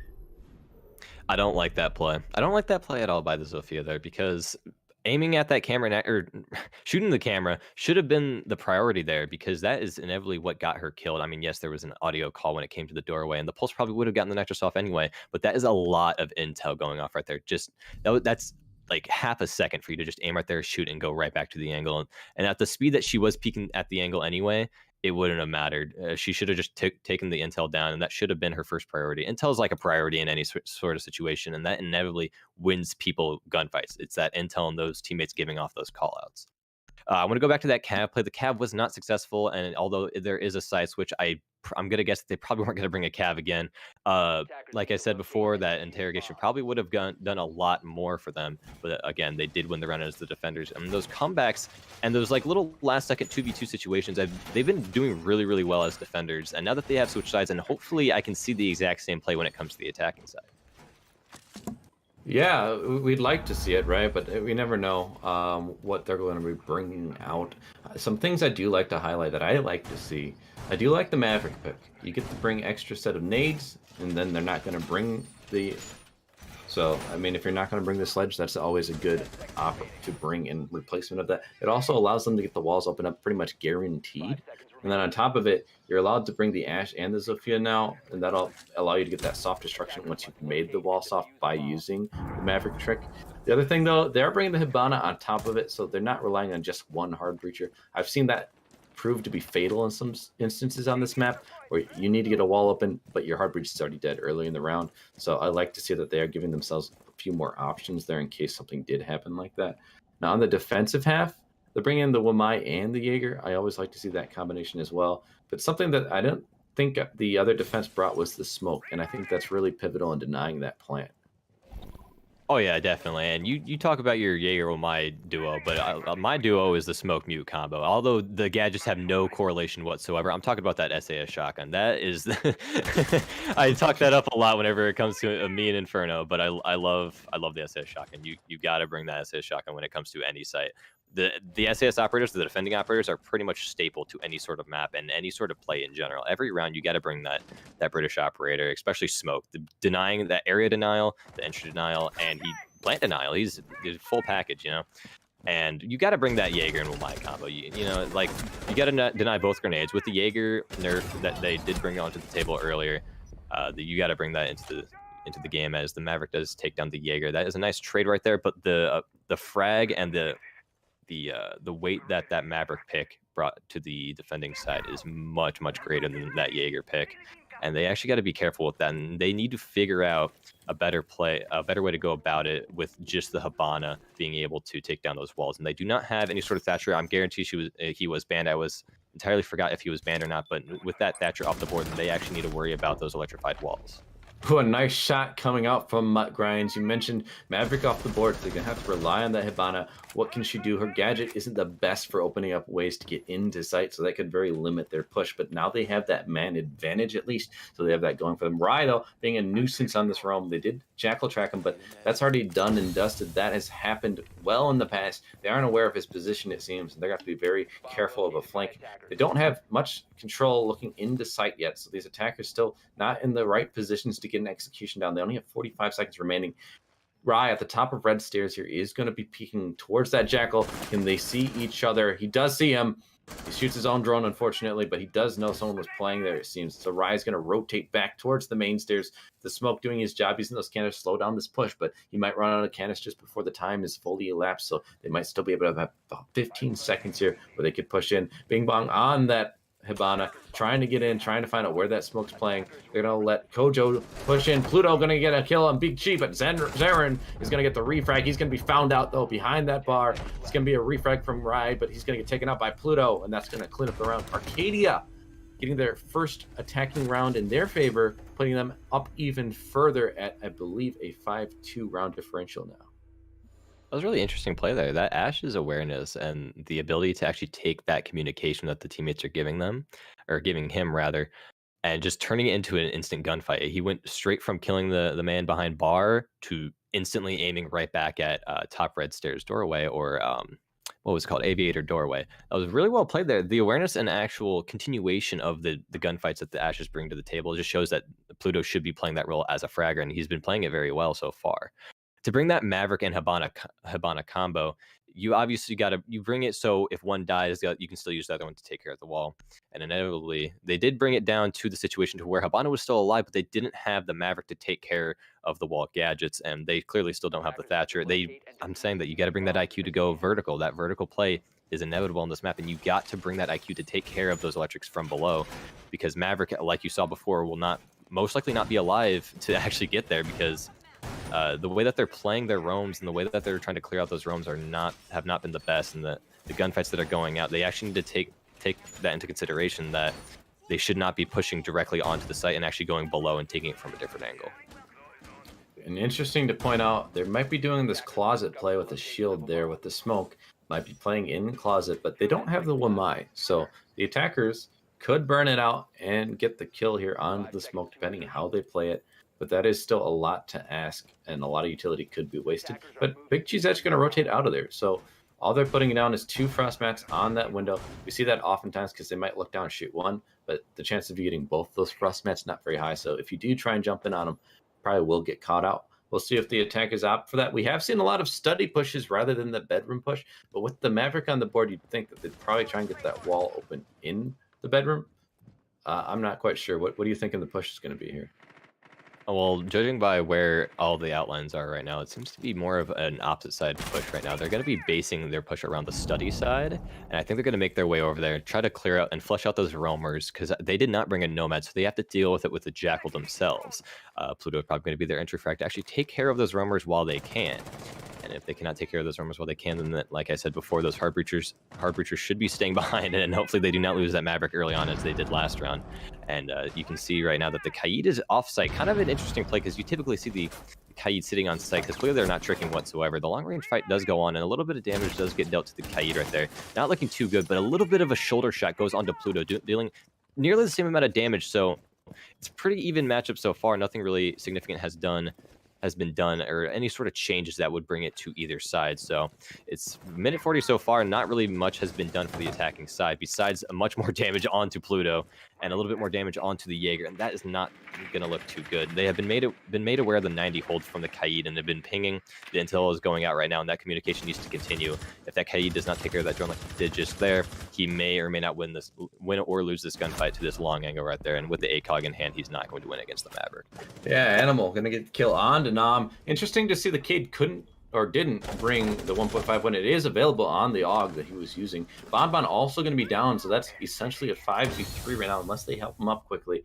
That is the mute down. He does have a C4 in hand, so having him alive still would probably prove very useful in these dying moments, but they still have a minute left. These attackers still have plenty of time, and they're already pushing in on these doorways, getting the man advantage early, and looking like they have the control that they're going to want to get this execute for the most part. Now, it is somewhat of a one-dimensional push. That's my concern looking at their positioning, but the Jackal's going to help push away this Jaeger holding that doorway, so he's no longer going to be holding the angle. I do say players playing in bedroom, utilizing that shield to look through the opposite direction. He's going to get a kill, but no, miss the shots. That's going to be Muttgrind getting Bonbon, finishing him off. Saren does get the refrag onto Animal. He's going to be contesting with 3 different players over here in the landing area. He's going to do a lot of damage to Zofia, but he's on a quarter HP himself now. Almost getting caught out. He's going to start rotating around. Bing Bong going to get some damage done to him. That's going to be the Zofia down, but not finished off. There is a kill from behind, though. Rai getting killed on the Pluto. Plant is down. Now it's essentially a 2v2 as there is a downed and now finished off Kojo. Big Chilo picking up Bing Bong. Is going to put it all on Muttgrind's back. He needs to hold this post-plant situation. He's going to take out Rai. Goodbye. And now it's a 1v1. Big Chi's going to get a lot of damage done and get finished off. Unfortunate timing to be throwing that smoke babe. And that's going to be another attacker win. That's a 6-2 now map point. This could be the exact opposite scoreline. If they win one more, it'll be 7-2 for each team on the opposite team's map choice.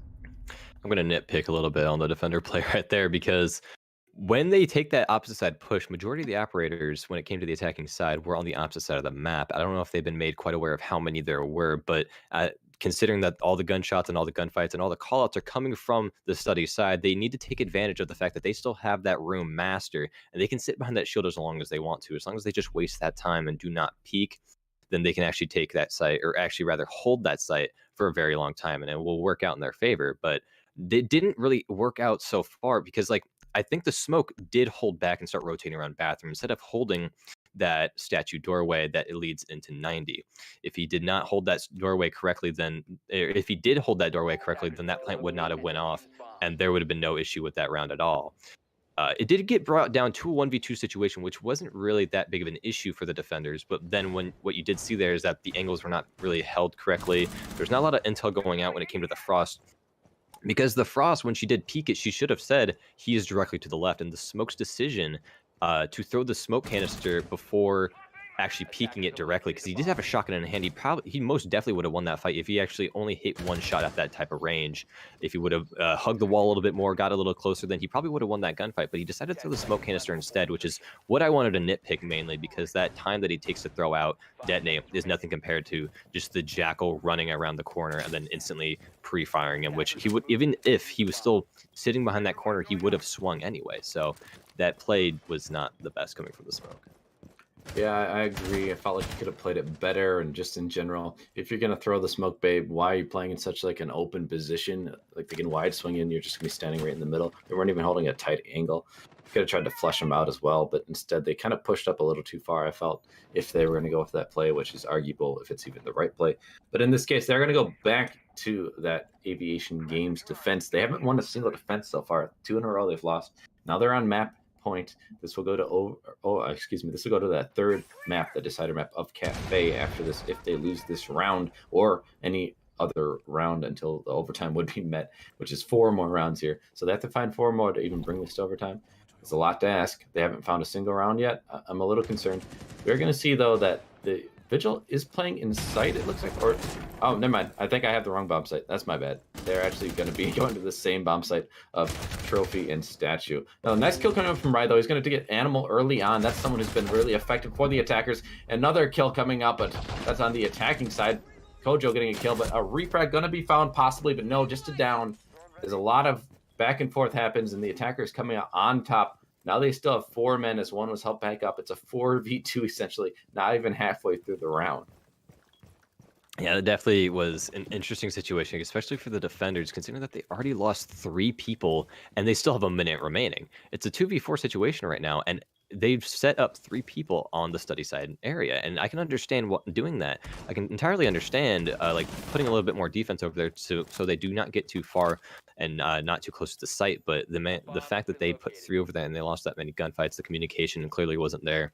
The bullets were not connecting in their favor, and inevitably lost 3 roamers as a result. They should have been playing probably downstairs, probably should have played the staircase, probably should have played it a lot more slow to be able to actually get those frags out, because they only inevitably took down Nomad in the process, and Zophia's playing very aggressive on site now.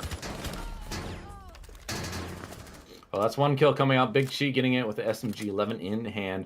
I'm surprised they didn't try and burn the shield out. It was the Zofia pushing and could have burned the shield away. Zaren going to get a kill on the Bing Bong. Now it's an even man count. These attackers letting the advantage slip, but they're not going to fully let it go as Mutt Grinds gets Zaren.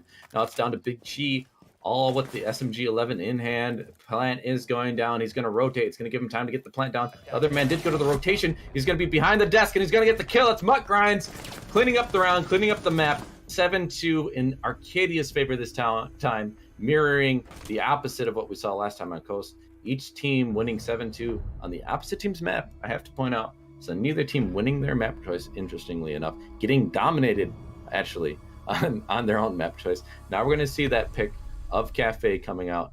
But before we get there, we will take a small break quickly, send it to an advertisement, and we'll be right back with you.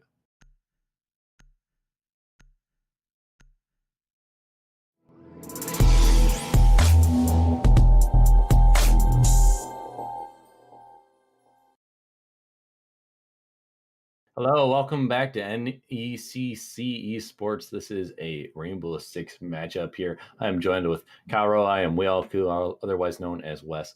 And we're getting to that third map, Mason. We're going to be finding them on Kafe here. It's going to be an interesting one. It's been 7-2 and then 7-2 the other way. So each team having a dominating map each. This is a little different. This is Kafe, though. I expect to see more standard play, more 4-2 splits. We might even see an overtime, I'm hoping, because seeing another blowout it wouldn't do justice, I don't think, to each team showing up on a different map. I'd like to see a little closer one just to finish it out, just so each team can feel like they played pretty well. I do see that players are in lobby, though, so we might be able to just jump on in if everyone is ready. What have you seen so far, though, that you're expecting to see more of, or that you're hoping to see cleaned up, or any thoughts going into this last map? A lot of risky plays I've definitely seen from more of the defending side. I'm not entirely sure if I saw more from the attacking side than the defending side, but I definitely noticed a lot more on the defending side when it came to the last switch. So I saw that the smoke in that last round, when he had to deal with the Ash and Zofia, he decided to just stand up and run out of the room instantly, even though that there was someone holding his angle. He was lucky to escape with his life, but sadly did lose it in the bathroom afterwards. But I'm just entirely surprised that he managed to get off of that shield the way he did. I did see a lot of that, where people running away, holding down shift instead of holding down right click in the direction that they were getting shot from. That is what they need to start cleaning up. And if they do not start cleaning that up, then they will be losing a lot more roamers. They're going to be losing a lot more anchors. They're going to be losing just lives in general. That's something that they need to start cleaning up. And I wanted to ask you a question. I did not cast the first match. What was the difference in rounds, like the round difference? It was 7-2 both times, but opposite teams. So first time is Butler 7-2'd Arcadia, and then we just saw Arcadia 7-2 Butler. So interesting that they mirrored each other like that.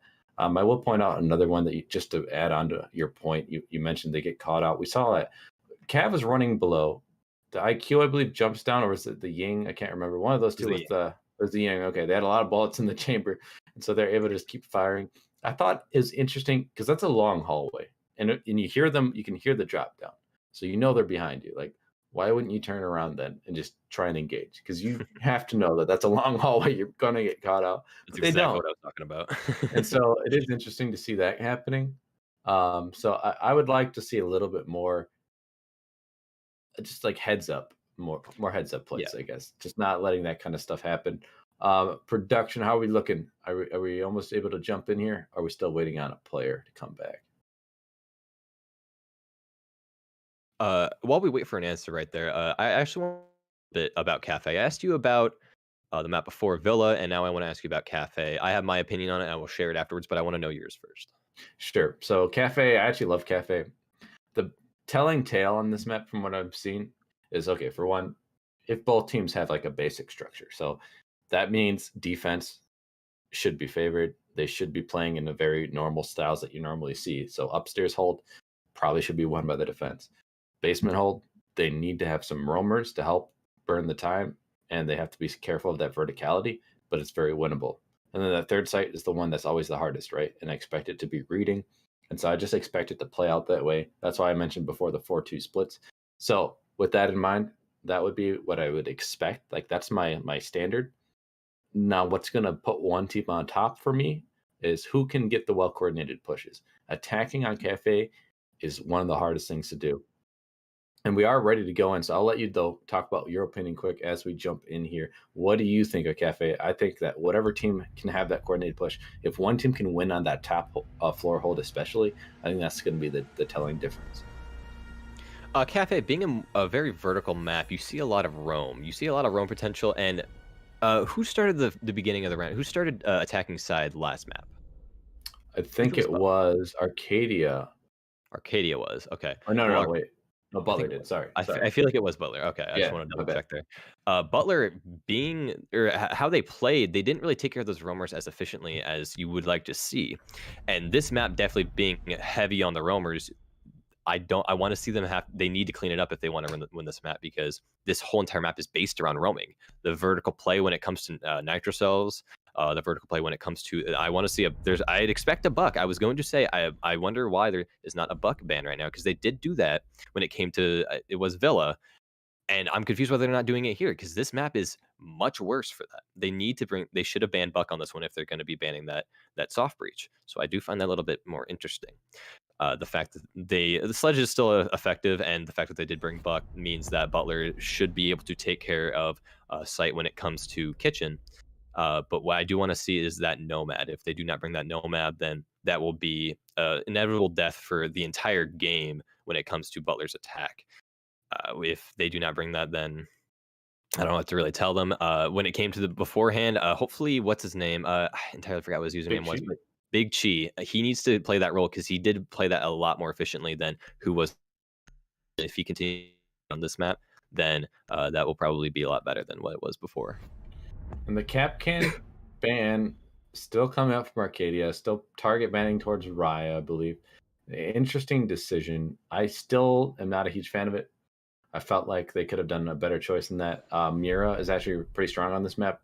You can play her on that top floor hold, and you can actually blow up the wall looking into the piano room from Freezer. If you open that up and then you put the Mira on that wall looking into Freezer from the cocktail area, you can have a nice line of sight with the Mira window. I just pointed that out in case viewers didn't know about that either. So that's something to keep in mind. So Mira can actually be very powerful, and she could end that same position upstairs when you're doing that middle floor control, which you need that vertical control. You can open up the floors in cocktail looking down towards that doorway of library where people like to plant. And if you hold upstairs, it stops the attack from being able to do a quick push and plant into that corner. So just a few things. You mentioned the verticality before, Mason. That's one of those examples. So if they can utilize verticality well, whatever team does it better, I think, is the one that will probably win the matchup here. Now, looking at the first round, Arcadia will be on that defense. So, looking at their lineup, what do you make of it? Well, like I was mentioned before, the verticality, bringing that pulse is definitely going to be showing a lot of that, depending on how they want to play it. Probably, it could possibly be used as more of an intel role than it is of a vertical roll, and actually trying to get that nitro cell off. My apologies, I was a little interrupted by my door opening, so I did stall there for a second. But I do want to mention that Big Chi did go on the Nomad pick, directing away from the defending side right now, because everything that I see right now is pretty normal. You see the Legion Vigil pick, you see the Jaeger pick, all roamers and what you want to see on this map, and I really have no issues with the defending side. And when it comes to the attacking side, they did not bring that second Heart Breach, but they did bring the Ace, which is a pretty effective Heart Breach operator in general. So to see him and actually his ability to take down top of red wall will be pretty efficient within itself. And to see the push from bottom right-hand stairs is going to be pretty interesting, and hopefully the Vigil becomes aware of the situation along with the Legion, because I think the Legion did give the call out, considering that he is still watching the white stairs right now. now. So they need to get their drones in and take care of these roamers as soon as they can. Vigil is definitely utilizing his gadget pretty well, and that could be the end of him by giving a general call out of where he is located, because that little those lines on their screen can give a call out saying, okay, he's in this general area, he is on this floor, or we could probably flush him out of this area if we do manage to waste the time on that gadget and call him out from there. Yeah, one thing I want to point out is I do understand the Vigil pick, but I'm actually not a huge fan of it because you mentioned it gives you away your position. And I think there's just better ops you could bring. One thing that wasn't banned, who's very, very powerful, is Melusi. And there's so many stairwells, the white stairs, for example. You can just put a Melusi on that, have someone playing up at the top of the stairs. They can watch the white corridor and watch the white stairs, and the Melusi wub is going to give the information if someone's trying to push. But we do see an engagement coming out. That's going to be Zarin. He's going to be engaging with, I believe, who was that? Is that Bandit playing in No, that's Pluto on the Legion, my bad. He's going to be playing there in Library, though, and some damage was done, but not a lot. Neither side really coming out on top. A lot of these drones are already getting shot out. If we look at the drone economy, they're already halfway through their drones, and they haven't really got much map control to show for it. The roamer is still persisting. You mentioned how that would be pivotal. They're going to finally start using the Ying to try and clear it out, but that's going to only get the roamers. That's Nam getting the kill on the animal. There's still one man to find. That's Pluto playing here. He's going to be blinded by the Candela. He's going to try and get rotation here, but from behind is going to be the kill coming out from Mutt Grinds on Zarin, and now it's an even man count. Do they even know if the man's still in there? Yes, Legion giving away his position. That's Big Chi watching that, but they have to get an execution now. It's only 45 seconds. They're not going to be able to focus on these roamers much longer unless they just want to lose by time. They just missed the feet by the bomb chastity. Bon not able to see it. Could have got an easy kill onto someone proning there. Nam not able to see the other. I think they stood up, so the feet were no longer visible. Big Bing Bong is going to take some damage. Rai taking some damage as well. Damage back and forth. No kills coming out quite yet. 24 seconds remaining. These attackers not in a very great position. There is the Jaeger playing deep in Freezer, and they don't even know it yet. The Nomad is going to be there on the top of white, just not pushing in yet. There's Kojo getting a kill and a double kill, and Big Chi getting a refrag, but it's all in the favor of this defense so far. Kojo getting a triple kill on the round. One man left to find. It's going to be right next to him. That's going to be a kill coming out for the Nomad. The air dive giving away position, but no time remaining for Big Chi to try and bring it back. And that's going to be the defense winning on time. Oh yeah, that was definitely an interesting play right there, especially by the Legion when it came to holding the reading side, when it came to the Legion sitting downstairs and actually applying that pressure from the reading side. And the support that I saw from the Vigil was absolutely beautiful. To see that Legion actually sit there and hold that staircase wasted a lot of time, because what the Ying had to do was to fall back, group up with his teammates again, and actually bring them with some support. The Ying tried to push up with their Candelas, and the placement of the Candela sadly did not go into the room, and the arc of the Candela was not where she wanted it to go. So she had to rethrow another one, wasting one whole entire thing of flashbangs. And that's not the best situation to put herself in, especially since she didn't even take off any of the roamers yet. So she had to push forward and try to take advantage of the fact that Legion was blinded, and then Vigil came all around with the support, and that support took care of that Legion and still applied that pressure to the Zofia pushing up afterwards. And the fact that that pressure is applied, she has to worry about all of that and has to drone it in the process, and that is a lot more time wasted, because Zofia had to push from a different angle because she didn't have the time to deal with all those roamers downstairs. Right, just so much time burned, and the Ying getting caught from the backside, just unfortunate. But that also shows that drone economy I mentioned before just wasn't good enough. They didn't get the drone work they needed. Took way too much time clearing the roamers, as you were just talking about. So just not everything coming together. I do want to credit the defense, though. They did a really good job there, just holding out on the time. We did see the triple kill come out for that Jaeger of Kojo. We do see now, though, no Jaeger, nothing's going to catch any of these projectiles. The grenades from the sledge could prove to be pivotal in this round if you can utilize them wisely. Could easily get some kills because there's nothing to stop those grenades now. Yeah, Jaeger's such a staple operator on every single map, and almost a required operator, and not seeing it in their lineup is kind of worrying. Because the amount of utility that they already knew that they're bringing a Ying. Switching off that Jaeger was not the best idea. That Ying is now fully open to flash any room she wants to without any sort of consequence. So having the Ying on the table, having the Zofia on the table, the nades from the sledge, having the Ace's gadgets that can be taken care of by the Ace, as well as the air jabs, every single one of the attacking sides gadgets are now viable when it comes to just any part of the actual site, and that is not good whatsoever. They should have stuck that Jaeger pick, and that is why Jaeger is one of the most played operators in the game, and not because he's broken. No, it's because his gadget is just nuts, and it is a required piece of utility. And there's a lot of droning going upstairs right now, and I like to see how quick they are onto that right now. I believe they just got into the building right now, but they have not wasted any time with the droning. And the frag does go off with the Zofia, beautifully timed. Not so beautifully timed for the Vigil, because he was not expecting it whatsoever. And the audio that did go through when it came to the hatch opening up definitely did not connect when it came to the Vigil peeking that angle. Yeah, he gets taken out early in this one. The attackers having a man advantage halfway through the round, and they're going to start pushing near site. We do see Bon starting to engage near bar here. He does get the kill. Does he know a second one's near him? There's going to be Pluto peeking and getting a kill. He knows that he's going to be in there, and he's going to get the kill. That's the sludge of Bon finding a second kill on the round. That's Pluto off the board. They still maintain man advantage 4-2 for these attackers, and they have a minute still. They're doing this really early on, getting these kills early in the round, and now they have a minute to play with to find these last two remaining defenders, and they've lost the ace, so that kind of sucks. That's your hard breach off the board, but they can still execute. We know that you mentioned before, no Jaeger, no Amai, they can throw these Ying Candelas, which they are doing, so they need to move in with the Ying, though. Ying needs to push in while throwing these Candelas out, otherwise it's a waste of that utility. I'm sad to see a Candela was just used there and nothing happened because of it. We do see Bon start to move in. He might get caught off from the left side here. The Maestro is sitting in the corner. Bing Bong going to get killed on to the Ying. No more Candelas in hand. Bon not sure where this Maestro is playing. They're laying down in the corner here. Can he hear the man? But Big Cheese going to take out Bing Bong. Now it's all up to Kojo. He's going to find the man right below him. That's going to be Bon off the board. No more kills for you, sir. And it's a 1v2. Kojo, though, the plant is going down. Now it is finished. That's a 1v2 post-plant situation. He's finding himself in a very difficult spot now. He does have 4 kills for himself, so he's having a good game so far. He's going to need to find 2 more to finish up this round and get a win for his team. Otherwise, it's going to be an even round count for these attackers. Butler just holding angles. They're all prone, though. That's going to put them in a very vulnerable position, as they are not going to be able to move very well. There is going to be the nice shot, though. Nam cleaning up Kojo, and that's going to be round number 2.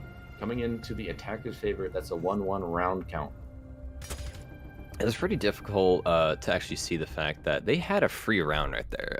Well, the attacking side did win that, but off the rip, the Sludge and Ying combo essentially already had the round locked in there. If they did manage to lose any more lives and the diffuser did not go down, and the Maestro actually was positioned in a manner to take care of that prone peak by, I believe it was the Zofia in the end there, then they would have been able to win that round as the defenders. But for the attackers, what the Ying could have done with those 2 extra Candelas left, if they had the awareness that the ADSs were no longer on the board, she could have pinpointed the Maestro location, throw the Ying canister in the direction of him, cleared him out. He probably would still be pre-firing, but pre-firing blindly, obviously, and then take care of him very, very quickly. And then on the right-hand side, I can't remember who the last person was alive, but I believe it was the Kaid, and then she could have thrown a Candela in any direction over there. The reach of the flashbangs in this game are immense. So the fact that she could have just cleared off site just single-handedly is mind-blowing, and the fact that she could have done it right there is kind of sad to see, but although they did win the round, so I can't complain too much. Right. I do want to give more constructive feedback, though, because I think it is good for the community, right? It's good for these teams to go back, watch the VODs, listen to us. So I want to mention Sledge on the board. No verticality being brought. They could have destroyed the floor above bomb site of A. And if you go into train, you can actually look east. If you open up the floor and train, you can see that corner. If you just blow up the soft wall, and the wall was soft there, you can see into that back corner where the Maestro was playing. So that's a really easy place to get a kill from if they just know about that angle. So just knowing the angles, knowing the map a little bit better, that map awareness, you can shoot through that soft wall that you're looking at right there, and there's the mining area, destroy the mining floor, and that would give you that line of sight I was just talking about. So something to keep in mind for those watching who don't know, our team's going back watching the VOD, some vital information, but we're going to see they're going to do the top-down clear. They're at the top of the roof here, and they're going to be having to contend. I would hazard a guess they're going to have to contend with some of these roamers on the board. Yeah, we don't see too many roamers upstairs right now, but while they are searching for these roamers, I do want to mention the fact that verticality that you were mentioning before, yes, it can flush off those operators, but it also applies that pressure, and they don't realize important that pressure is, especially on that downstairs site, because if they open up those vertical holes, those are angles that they are no longer comfortable holding. And just by opening up those walls and actually being aware of where they're no longer holding, they can lock them into a corner, lock them into whatever side of the site, and actually figure out, okay, they're not holding here, they are holding here. We can flush them out from there. So just with that intel in hand, it's not even visual info or auditorial info. It's just the fact that I know that this hole's open and they will not comfortably hold this hole anymore.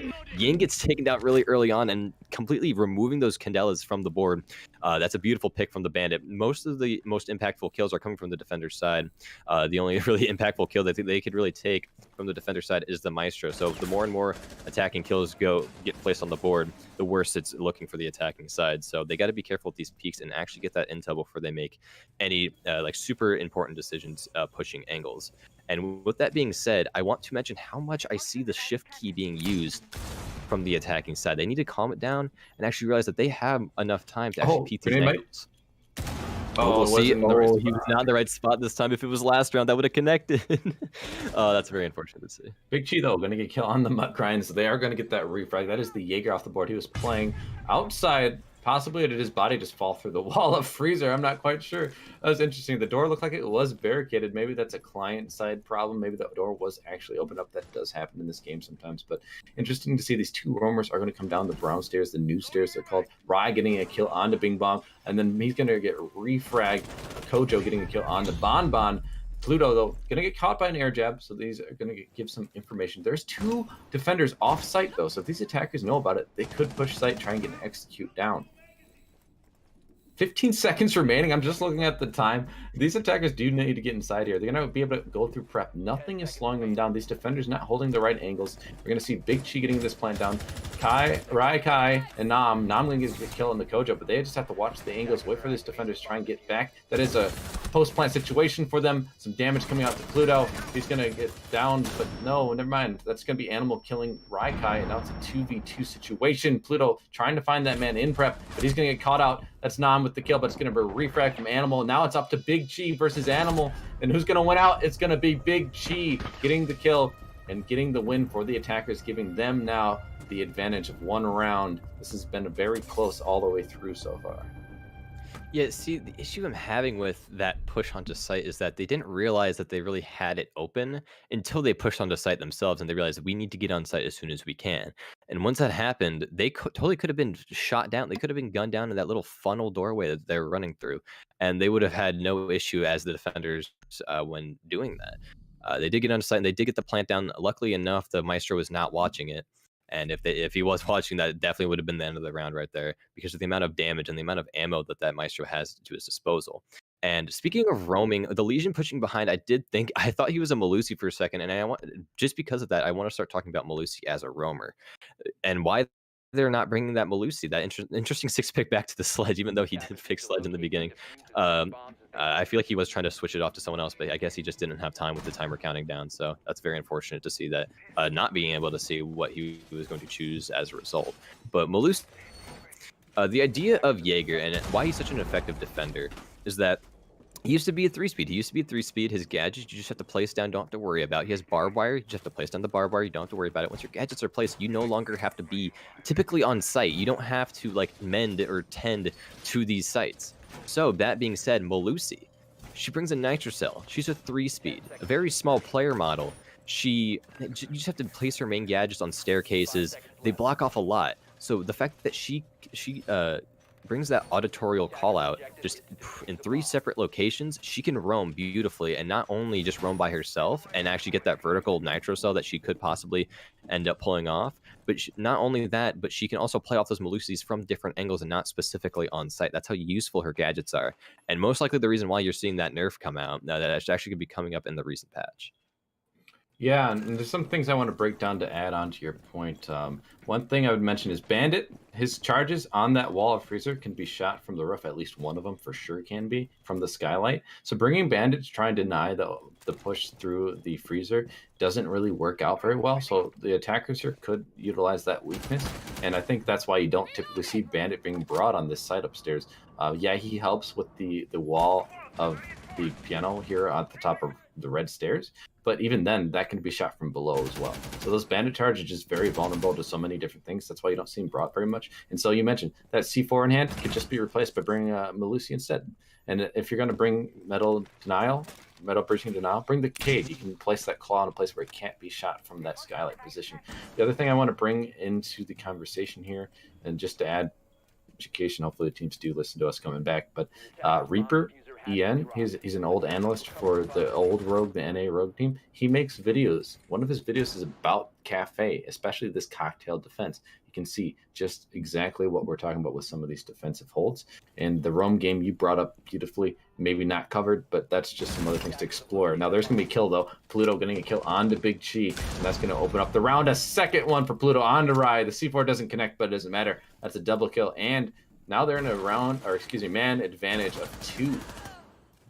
Mutt Grind's going to get a refrag onto Nam, and that's going to put this into a 2v5. Now it's almost bringing it back, but he's going to get refragged instantly. Zarin getting a kill, but Mutt Grinds did refrag. Now it's a 1v4, almost getting a 1 for his troubles. Bon, he does find one, but he's instantly refragged by Bing Bong. Man, I was trying to find a time to just give it back to Kaaroh, but that just was not possible. These attackers just pushing in and getting killed very quickly. These defenders did a nice holdout. It was definitely a nice hold, I can say that much. I do have to take away a little bit of credit because the way that they did plan it as entire team. Players themselves individually did play it very well, but they did not coordinate it to the point to where they realized that 90% of them were leaving site. They only left the Maestro sitting upstairs, and he almost died in the process and totally could have, the Sledge totally could have flicked onto the rotate hole and taken care of the roamer that was coming up there to support him afterwards. If the whiff shots did not go through, that could have been sight for Sledge. I believe the diffuser was being placed down near the white stairs. Please correct me if I'm wrong, but in that situation, then the Sledge probably could not have won anyway. But sending that many men down one staircase, especially with not that much of an advantage, you really got to be careful with that. You're entirely right with the bandit idea. The one thing I did want to mention about it is that it just depends on if they are aware that they can shoot it from the skylight. If they're aware that they don't need to bring that gadget denial, or any sort of operator that brings that gadget denial. They did ban Thatcher before, and they did ban Thatcher again on this map as well. So they can't really bring that gadget denial. They don't bring that IQ to go below. So it doesn't really matter until they actually peek those certain windows. And if they are aware of that is what I'm curious about. And they're gonna have to show me in later rounds if they do know about it. I don't think I really saw any sort of bandit batteries placed inside the freezer wall. May or not be proving me wrong unless the bandit just straight up did not place them in those angles. But that being said, we're actually be pushing straight back into another round. I think that. No, never mind. Does the round? I forgot what round it switches on. I entirely forgot. It's on round 6, isn't it? Round 7. So total, yeah. So round 7. So there's total of 6 rounds on each side. I do want to talk about some other things that you mentioned and then build on it. The bandits you mentioned, if they know the angles. Well, we mentioned verticality before, and they are not bringing the sledge, so that's interesting. They also do not have any breaching charges, so they've really limited their soft breach above, which I'm not a huge fan of. So now we know that they're basically going to have to do a horizontal push, and they don't have any hard breach either, so they can't get that hatch. The vertical play is really important in comp, so I'd like to see a little bit more of that from them. They could have opened up from above, shot those bandit charges. They still technically can using an Ash or a Zofia charge, but it just makes it that much more difficult for them. And it's a waste of utility. They could use that to destroy like an Evil Eye or something like that. So, but some engagements are going to come out. That's Nam doing some damage to Animal. Animal's down to very little health. He is going to be refragged, but he did manage to catch Nam, and that is the Zofia off the board. So now that utility is fully gone. Now you're going to have to rely on the Ash to use her soft breaching charges, and that's all you have.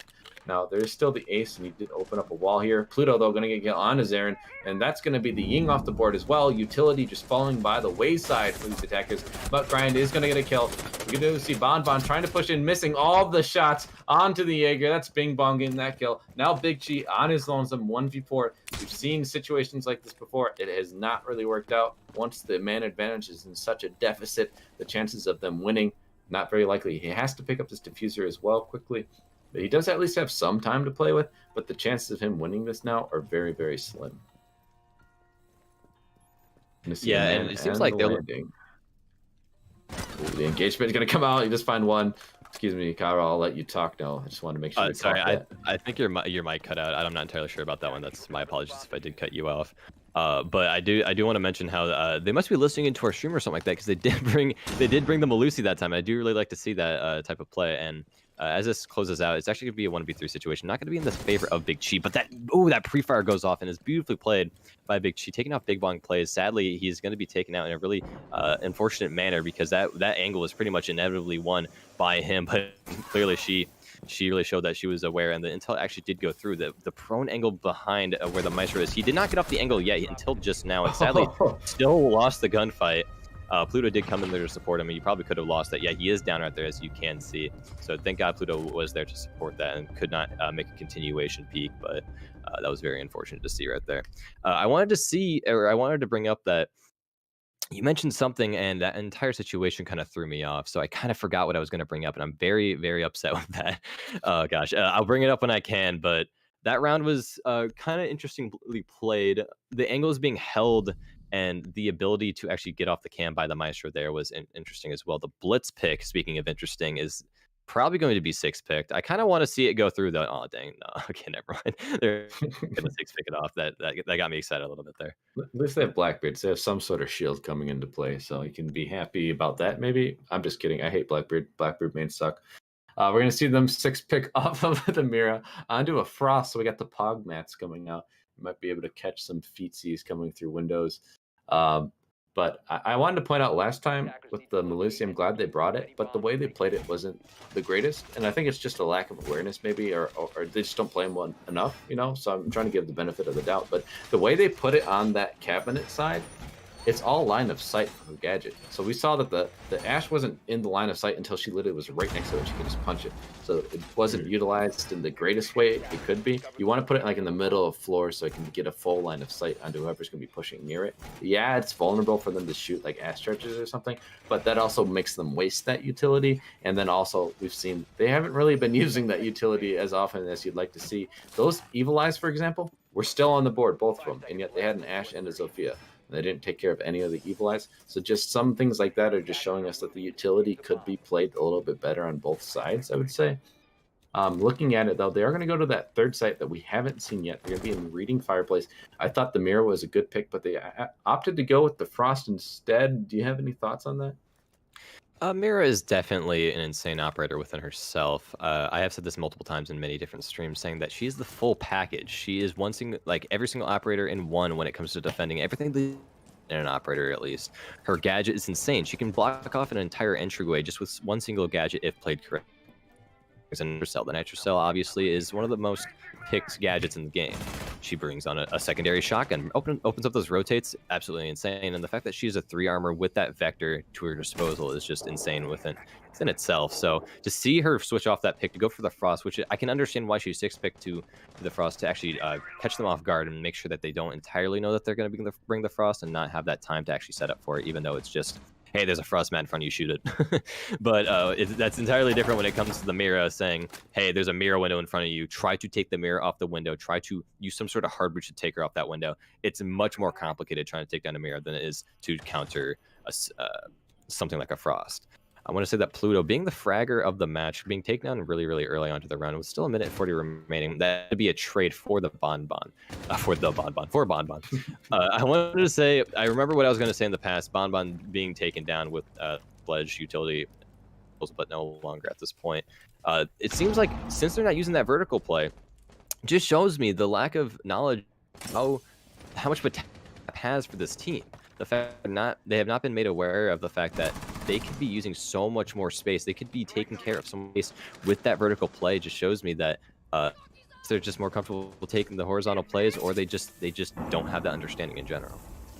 Yeah, I'd say it's probably just a lack of understanding. We've heard that the feedback can be appreciated at times. So, well, that's a misplay, but Zaren's going to get a kill on the animal in the meantime while the Sophia's stunning herself. So they're going to bring it into a man advantage for the attackers now. Now, one thing I was wrong about, this isn't the Reading Fireplace. This is Mining Fireplace, which we don't see often picked by defenders because it's really hard to hold that site. And one of the reasons is the verticality that we can see. And there it is, verticality coming out finally. Rai getting a kill on the Bing Bong Mutt Grinds, going to kill on the Nam, so he does get a refight, but now it's a 2v3 for these defenders. They have 30 seconds, so that is at least in their favor. These attackers all lining up behind this wall, but he's missing all the shots. Kojo gets taken out by Zaren, and now it's all on Mutt. He does a lot of damage, but doesn't get any kills for his trouble. The plant is going down by Rye, and Mutt just pre-firing the smoke grenade, cutting off his angles. He's not going to be able to find anything. He's going to rotate through reading, but now it's a post-plant 1v3. They can jump outside of that window and mining. That's another reason this is so dangerous for these defenders to play the site. And now these attackers have the full advantage.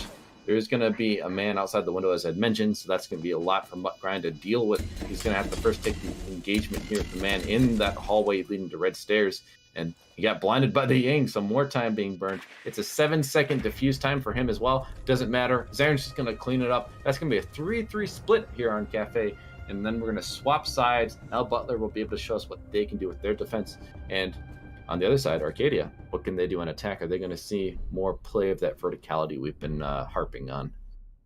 I really hope to see that type of play come out of them. And Mutt Grinds is actually, I expect to see it from his along with, yeah, there you go. There's the sludge pick right there. And Big Chi, I expected to see the idea and more of it come from Big Chi. I know rank doesn't really matter, but beforehand, I have been made aware that he is actually a Plat 1. Being a Plat 1 just shows the time that you have dedicated to the game and your awareness of the game in general. It doesn't really show too much like skill-wise or anything like that, but the fact that you just have that rank in general just shows that you have more of an understanding than most people in this game. The fact that I just saw the the report prompt pull up was very comedic right there. But I do want to bring up the fact that they did switch off the castle into the Echo. The Echo nerf that did come up recently makes him not really effective as much as he's been in the past. That plant denial is still there, but the actually deny the plant denial is much better than it has been in the past. They don't really have to bring an IQ for him anymore. So you can just walk up and just any operator can look up and say, okay, there's the Echo. A little bit more comfortably than what we did before. His gun is still pretty good. He does bring a shield to the board as well, so he's not that bad of an operator still, but he's a little bit yet less useful than he was in the past. For sure, definitely less useful, but I will argue the point that I do like it, actually. I think he's a good op. The shield, for one, yes, but I do think we've seen in pro play, even after that nerf to him, that the Echo has been useful. We've seen it in some of the majors in the pro league circuit, but the main reason for that is they just find angles and places to hide the drone so the attackers can't see it, and it all depends how the round develops, of course. If they have the time, right, that's in the dying seconds, it's going to be a lot more useful than if you hit them with it early and mid-round because you have to stop the plant because they got in a lot quicker than you'd like on the defense. So there's obviously situational circumstance that's going to change how useful he is. But I do still think that he brings a lot of utility and that just the cameras in general always feeding information. Even if they're not going to be using the Echo like concussive rounds, you can still hide them under chairs and things like that and use them as like a drone in that sense. So there's still some versatility with that usage. Pluto, his drone, is going to find out Ride. There's going to be some engagement down here at the bottom of new stairs looking towards that bottom white garage area. There's going to be some goo mines at the bottom of stairs here that could catch the Ash, but no, they're just going to hold the angle and get Ride. Goodbye again. And that's going to give them the man advantage early on in this round. These defenders trying to be very aggressive, but they're getting punished for it. Getting punished for it. The interesting play, because they have wasted so much time and actually did a lot of damage, although Legion is dead right now. The amount of damage that he did from two separate operators, I believe Animal Mother was damaged from the Bandit more than anyone else, but Pluto did take damage from the Legion itself. So although dead, he did cause an impact, so you can't really say that he did not do anything for this round. And Pluto, that little bit of HP could be game changing when it comes to the end of the round. You don't really know. And like you said in the past, those Echoes can be used for that intel. They definitely still can. Just the ability to actually peek them, actually take care of them, just in less of a gadget from IQ in your eyes to being able to see it is definitely very, very useful for at least the attacking side to be able to take care of. And yeah, prove me wrong right now. And I was okay. Yeah, no. See, right there is exactly. But not the reason why I was going to mention before, because he was in the middle of transitioning, so don't say too much on it. Yeah, and there's the Echo coming out, but they do waste it. I do think you didn't need to concuss the man below there. They could have just fed that information. Now they knew where it was, able to shoot it, take care of it. We do see that there is some people moving up the white stairs here. I don't know if the defense is ready for it. There's an engagement, but Bing Bong's going to come out on top, but the roam comes up and flanks them. Big Chi taking out Kojo and Animal Mother, bringing it back to a 2v2. He just tied it up for his team. He's going to engage with the Ashe and win. That's Pluto off the board. Now it's up to Bing Bong. He's upstairs. He has the diffuser in hand, so he could try and get a plant, but now he has to contest with both Big Chi and Nam. Nam playing, he's laying down, his feet are visible. He's going to get caught off from the side here, but Bing Bong just completely missing him to his right, and they're both missing each other. Oh my goodness, this is comical. Not able to see each other, not hearing the man, but they're going to catch each other, and Bing Bong does win that engagement, but enough time was burned. Now, Big Chi, if he pushes up now, he could get the kill. He knows that Bing Bong has to be planting insight somewhere. He's going to push up. Now the engagement's going to come out. He's going to get the kill. He's going to have an easy defuse here. And that's going to be the first round of defense coming up for Butler in a narrow 1v1. That was amazingly played by Chi there. Not only was his roam successful, his follow-up and the intel given to him, if it was auditorial or teammate given, when it came to the Ashe below, and him playing a very aggressive angle on her as well, took her out almost instantaneously and then played it smart to the point of waiting out that time to see if he's still planting. Came to the conclusion of, I have time to run up before I've been made aware that he is currently planting, runs up, and actually wins the gunfight with Buck as well, which is absolutely beautifully played by the Bandit. You got to give him props for that. That was a 4K that round. I'm not entirely sure if there was a fifth one. I did not catch that near the beginning of the round, so please prove me wrong if you can. I actually do like to see that mute play right there, Bon, my boy. Yeah, much more respect from me, my buddy. If you bring that SMG, I definitely will be taking that back. But if I do see the SAS shotgun, then it will be confirmed and locked in. Interesting pick. Oh yeah, they do have the Kaid. Okay, I was gonna say that was an interesting pick to go from the Bandit to the Maestro, but bringing that Kaid actually does substitute for the Bandit, so that was a really smart play right there. If it is on the upstairs site, no, it's actually going to be on the downstairs site. And that Kaid's ability to actually shock multiple walls, because like when it comes to Freezer, he could just throw an electrical in the perfect spot to actually get both walls. I believe it's only one wall. Please prove me wrong if you can. Oh, it's two walls and the hatch. You can two walls and the hatch. I wonder if he does understand the positioning of that, and I want to see if Raya actually has an understanding of that as well. Pluto actually not. He's actually going to go straight in. If that had Kaid actually a little bit more time, that would have been a little bit more intel off the board for them. I heard of this leak before. Please, I've been saying this a lot recently. Prove me wrong if you can. Is there going to be a drone counter when it comes to the HUD or like the interface later on? Like when it comes to how many drones that you take care of for the defending side? Oh, I'm not actually 100% on that. I haven't heard about that. I just was watching. They are going to get that position. Now, one thing I do want to mention quick, just before we continue with that point, is this is where that IQ you mentioned her. You're a huge fan, and I'm a huge fan as well. She could see through, and if they go up on top of white stairs here on the landing, you can actually get the angle to shoot the Cade charge. So that's why it's always dangerous to put it in that position, because it is hanging from the ceiling, and it is soft wall at the top of those reinforced walls. So that's the only caveat to doing that. But at the same time, they haven't been bringing the IQ, so it's totally a good play. But anyway, I'll let you continue. Yes. So the drone counter. Yeah, the drone counter. I'm not entirely sure about that one. Please, it's probably false. I've just heard it from friends, so please prove me wrong if you can. But when it comes to that play with the IQ that you did mention before in the past, I think it's just the lack of awareness that this team currently has that they could possibly do that. From what I've seen so far, that's just my judgment call that I don't think that they are aware of that play. So. That being said, they're free to do whatever they want with that Kaid claw and not have to worry about it being taken down as easily as you mentioned. So that is just one of the things I did want to bring up. And it's very aggressive on the upstairs, even though the site is bottom floor.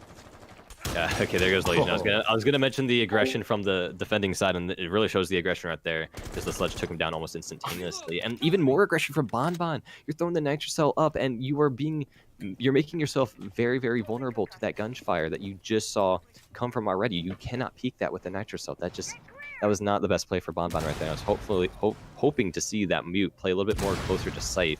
I'm gonna guess since he was roaming, he was not running the SAS shotgun.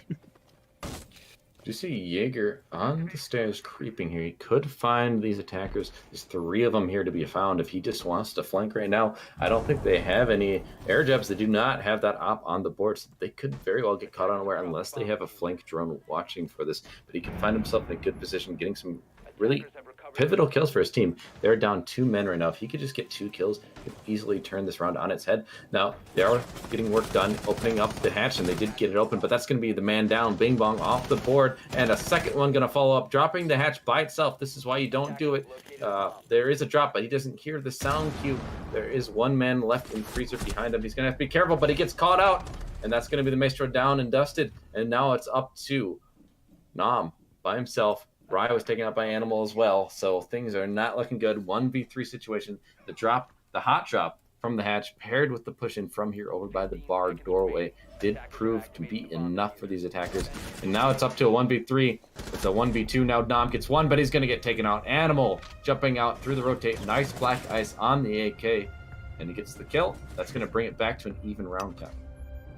Yeah, there's a reason why Maestro is an anchor. He can hold every single one of those angles without reloading once. He got 2 kills, hasn't reloaded. He pre-fired the double door to his right, hasn't reloaded. And then he got into a little bit of a gunfight that he was not been made aware of from the window of freezer. And then obviously he still hasn't reloaded because he was dead in that situation. But Kaid and Maestro both taken down pretty quickly in that situation as well, and really well coordinated from the attacking side. And that's exactly what I like to see. There was 2 people upstairs that were taken down very quickly by 1 singular man, and I believe it was, all I can say that I just remember it was the Sledge who played it. I do not know at the moment, but those quick 2 picks were absolutely beautifully played, and then the coordinated by both sides. Oh, I'm hearing lag here. It was beautifully played as well. Okay, yeah, that is entirely good. I can continue my spiel.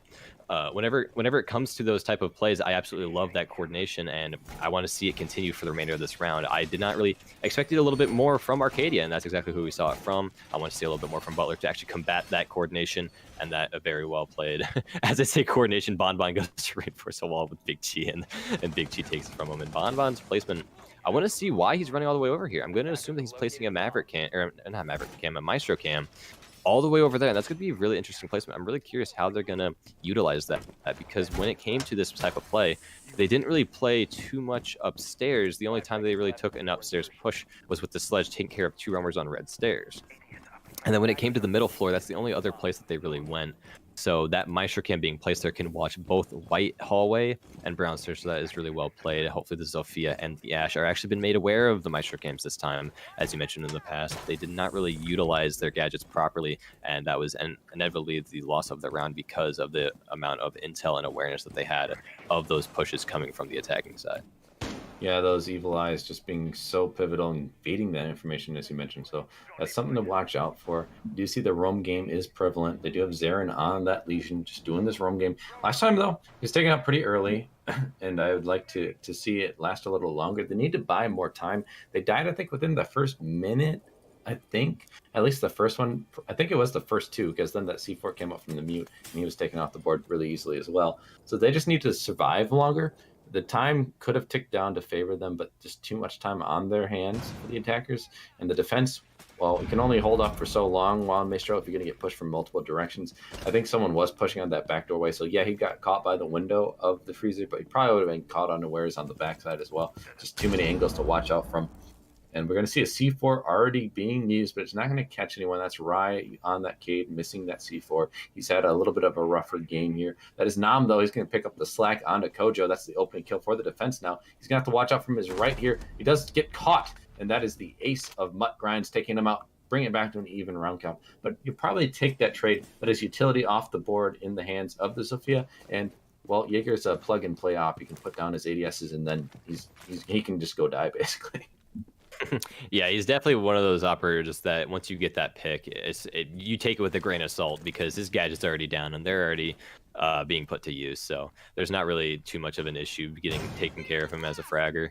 And he's more just like, oh, okay, I got a kill, and I now have the man advantage. That's really all that he really does when you take care of him, compared to taking care of utility that like a Maestro would bring. As I say, that the Maestro cam is currently being used when it comes to the mute shotgun. That's very dangerous. The goo mine slowly being charged as the round progresses. So as you can see, there's other operators that you can definitely that actually bring more of an impact. And that beautiful shot from the Kaid right there, that little pixel peek that when it came to peeking that little hard breach right there. And there's still a lot of support from both sides. The Maestro's watching his back as the Kaid watches his back as well. With that mag that he has at his disposal, anything could really happen. Yeah, 30 seconds time is ticking down. These attackers are going to have to just flush through the doorway here near bar. There's a roamer that they'll be aware of, and you can hear the air jab is also there to try and help prevent that roamer from getting them on a flank. But they're going to start executing into sight. That's going to be Zarin, though, getting the kill on the Mudgrinds. He got it from above. He gets a second one on the Animal, and this is all falling apart. Pluto going to get finished off by Bonbon with that Alda. Just mentioned how powerful and how many bullets that has. Well, that was a nice, clean round coming out from the defense, and they put themselves in a little bit of an advantage here, 5-4, but it's been close altogether. They're going to need another round here if they want to start pulling away and trying to get this last map won in regulation. Yeah, to see Butler win that round and actually take the round, more take the lead with the rounds, I really like to see that, because that's all I've really seen of Butler, to actually lose to a 7-2 difference. And to actually see them take the lead now is actually really refreshing, and actually really does make me feel like they could actually take this home. Hopefully they can actually continue to keep that lead and bring it to a 2-round lead, and then continue on from there and actually bring it to match point before they even get a round on them. So hopefully, or a round from now on, at least. They do have 4 rounds on them, so I do take that back. But I really hope to see them continue of how they are playing. And the difference between the Maestro and the Echo right there, both kind of similar operators, what they bring both those gadgets, but one is a little bit more mobile, of course, and then the other one brings that ginormous mag and ginormous gun that brings nothing but damage to the attacking side. And to see him switch over to the Echo Yokai, I'm not entirely sure about that pick there. Clearly they have some sort of stretch that I'm not entirely aware of, so I can't really pick on them too much about it. The placement that I did see from the Echo beforehand, I did really like when it came to placing it top of the pillar ceiling. When it came to that, that was a really well played spot. I barely even saw when they took care of it. So where it was placed, not only visually but auditorially, the placement of it was just perfect. And the fact that he used his Echo stun before a plant was even to go down, because that placement could see majority of the default locations. So the fact that he used it way too early just shows that he needs to take a step back, calm down, and realize that he should have just let that go. And yes, it could have won him a gunfight, but that's not what you want. You want to take first, and that is inevitably the reason why people bring Echo. Yeah, and we saw the Echo putting that shield down in the pixel. That's the corner of the piano area, heading into that white hallway where these attackers are repelling outside of. But what's curious is they had it on the corner, which I don't really like. You have to place it back. You want to pair that with an ADS and the 1 Midas. Only using 1 Midas makes it really easy for the attackers to burn out and take care of that shield. So that's to be very careful. Whoever's playing on that shield could get taken out pretty easily. You see the Echo drone is going to be off of sight, off of the floor, actually, all the way on the bottom floor. And that's an interesting position. Maybe they're just rotating it, though. Maybe he's going to bring it up those new stairs and have it in pillars like you had mentioned. You like that position. I agree. Seemed like a good position. So that's probably where that's being moved to. These attackers, a minute in, not a lot of control yet. They're going to have to worry about Rye below. He might be able to contest with the Nomad down below. We do see Animal just holding in a pixel peek onto red stairs. But we do see that the Big Chi, no, it's Rye, excuse me. He's going to be rotating here. He might be able to catch him on the backside. And having that Nomad push by himself is not my favorite. Exactly right there. That's exactly why I do not want to see that Nomad run by himself. That is until Arc. And I don't think Rye has been made aware that he did down him. So if these operators play this correctly, oh no, a team kill goes off, and that wasn't even the downed one. That is very unfortunate, and that will definitely kick themselves. They're going to be kicking themselves later for that one, and definitely going to have to kick themselves now. And just they need to stop. Okay, they just need to clean up, take a step back with what they have right now before anything else happens. And he takes another one before he even takes on the down one. The damage that Rye is doing right now, one of the kills wasn't even him, but he's still doing the damage because the pressure that he is applying right now is ginormous.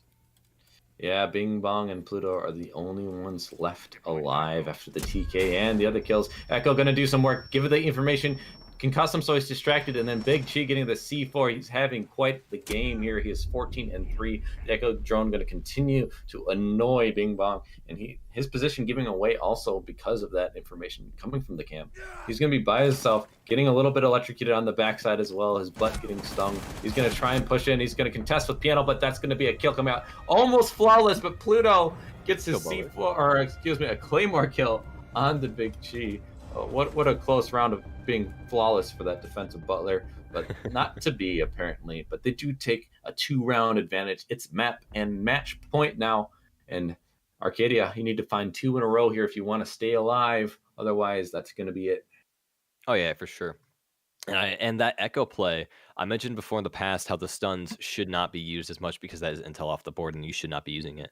But what Buck did exactly was he did not try to take care of the echo as soon as he could. He focused on the angles that he could have been peeked from, which is entirely understandable because if an echo is going to be stunning an operator, you should be expecting a peek directly afterwards because that is disorienting the operator and allowing a defender to actually peek him properly with that a much bigger advantage in the defender's peek. So having that buck not take that down was want to see as an echo. So once you take care of that shot and actually you do connect it, that means that he's panicking. You know he's panicking. You could see how fast he was flicking between two angles. He was panicking, and that's exactly what you want to see coming from the attacking side. And once you make them panic like that, then it's absolutely perfect, and you pretty much won the round if someone is going to be in that negative mindset, and you're going to be able to just win any sort of gunfight in that. With that being said. Yeah, and the echo being paired with the C4 from below is just perfect timing. Can cause him, make him a little confused on where to go, not realizing he's standing on destructible floor. So what a good kill coming up from Big Chi on that one. He does get killed from the C4, so he also tallies a death in the death column, so that's unfortunate. But he's been making up for a little bit of a lackluster play coming up from Bon. Rai having a little bit of a quieter game, but we did see him get that double kill on deletion, so good for him that last round.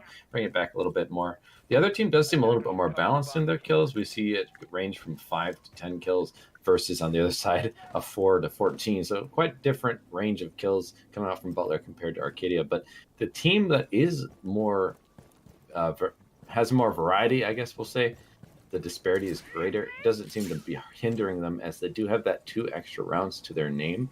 So just having that one player sometimes step up and be that opening killer is important. Rai with the spawn peek on the animal. That's going to be your hard breach off the board early. That might just seal the deal, given the man advantage early and the hard breach, as I mentioned, off the board. That's going to be making it very hard for these attackers to push. All right. Well, there's a reason why you need to get on that roof as soon as you can, because and that was an interesting jump in by the Blackbeard. I don't know if he had the intel or not, but these pushes seem to seem a lot more careless than what they have been in the past. And the reason why you want to get on that roof as soon as you can is because of those potential runouts. Every single end of that map, north, south, east, west, every single part has that runout, has that angle to take care of those repels, and that's why you got to get on top as soon as you can. Ace stalled on that little ledge there for way too long. That is exactly what got him killed, and that's what he needs to change up later on in the future. And then back before all this was happening, I wanted to bring up that echo play before. I liked exactly what I saw right there. He didn't really stun him until the nitro cell was about to go off and it came to that new bulk area, and that's exactly what I like to see. There's going to be a trade-off going on to the Jaeger, getting a little bit more of revenge, he's going to be avenging his Blackbeard. That Blackbeard was definitely not in the right there, and then Ash actually does manage to pick, but not the one, shifting it more in their favor, and that's definitely what you want to see right now. And hopefully that diffuser does not go down in the process. There's actually going to be a Zofia as well. A little bit of PM coming from Rai right there, just stalling before he does take down the operator right there. One remaining, and that happens to be the diffuser as well, so that's pretty much the end of the round right there. Yeah, Bing Bong, last one remaining. You mentioned there's other kills coming out, and that leaves him in a 1v3. Big Chi giving a little BM, as you mentioned, stalling out on his shots. But now he's going to go for the last kill here. Will he find it? He does not. He gets taken out. So unfortunately, not going to be able to add to that stat line. But it doesn't matter. And excuse me, I was on the wrong person. He does add to the stat line. He gets the C4 kill. That was my bad. Shouldn't discredit him before the round's over. He was still alive, got that kill. What a nice C4. Finishing up that was 3 rounds in a row for them, I believe. Just to show how clutch they can be. That was impressive stuff. Oh, yeah, 100%. I was so confused of what happened with that nitro cell, because clearly you could hear and see the explosion of the nitro cell, but I was so confused because it was a hard floor, so I was like, where did that come from? And then I did see the kill cam, and then it was explained to me later on. Really well played by Big Chi right there, and then Nham, sorry, my bad, coming up right behind him with 10 kills, both in the double digits right now. And both fraggers really showing what they can really do for that team. I didn't really catch who was fragging their team though, and I would like who that was later on in the future. But yeah, that was really well played. You're going to get GGs from the opposite team right now, and good to see that type of sportsmanship come from, especially a game like this. Both played fairly well. They did clean up their acts that I did see on Villa, and I like to see that come out of them. And I did see that they were playing a lot more risky. The risk factor was toned down a little bit. They weren't holding down shift as much, and we also saw the Malusi come out from the defending side. So everything that I listed off got checked off by each side. So I really like to see that come out of them. One thing I will mention that I would like to see a little more cleaned up is just the drone work. We saw people pushing, solo pushing, and if you're going to do that, which is always a dangerous thing, you need to pair it with a drone. Someone should be droning that person in. Oftentimes, someone would be pushing, they wouldn't have the drone to support. They get caught from a weird angle that wasn't cleared, and then that would be an easy kill for whatever side it was. Each side having that issue, so just something to be aware of. But that is the matchup. Butler winning 2-1 in that map count. And so they're going to come out with the victory on this one. Really good game from both teams, though. Can't discredit anyone there. And that's going to be it for this matchup. I believe we will have a break before we get to the next matchup. Me and you, I think, Kaaroh, are going to be done for the day. So we'll have another set of casters coming on for that next game. So thank you, everyone, for tuning in for us. But for you, there's still more matches. I think one more match at least to watch after this. So stay tuned for that to start up. Thank you for coming with us, and we'll be back with you in just a moment.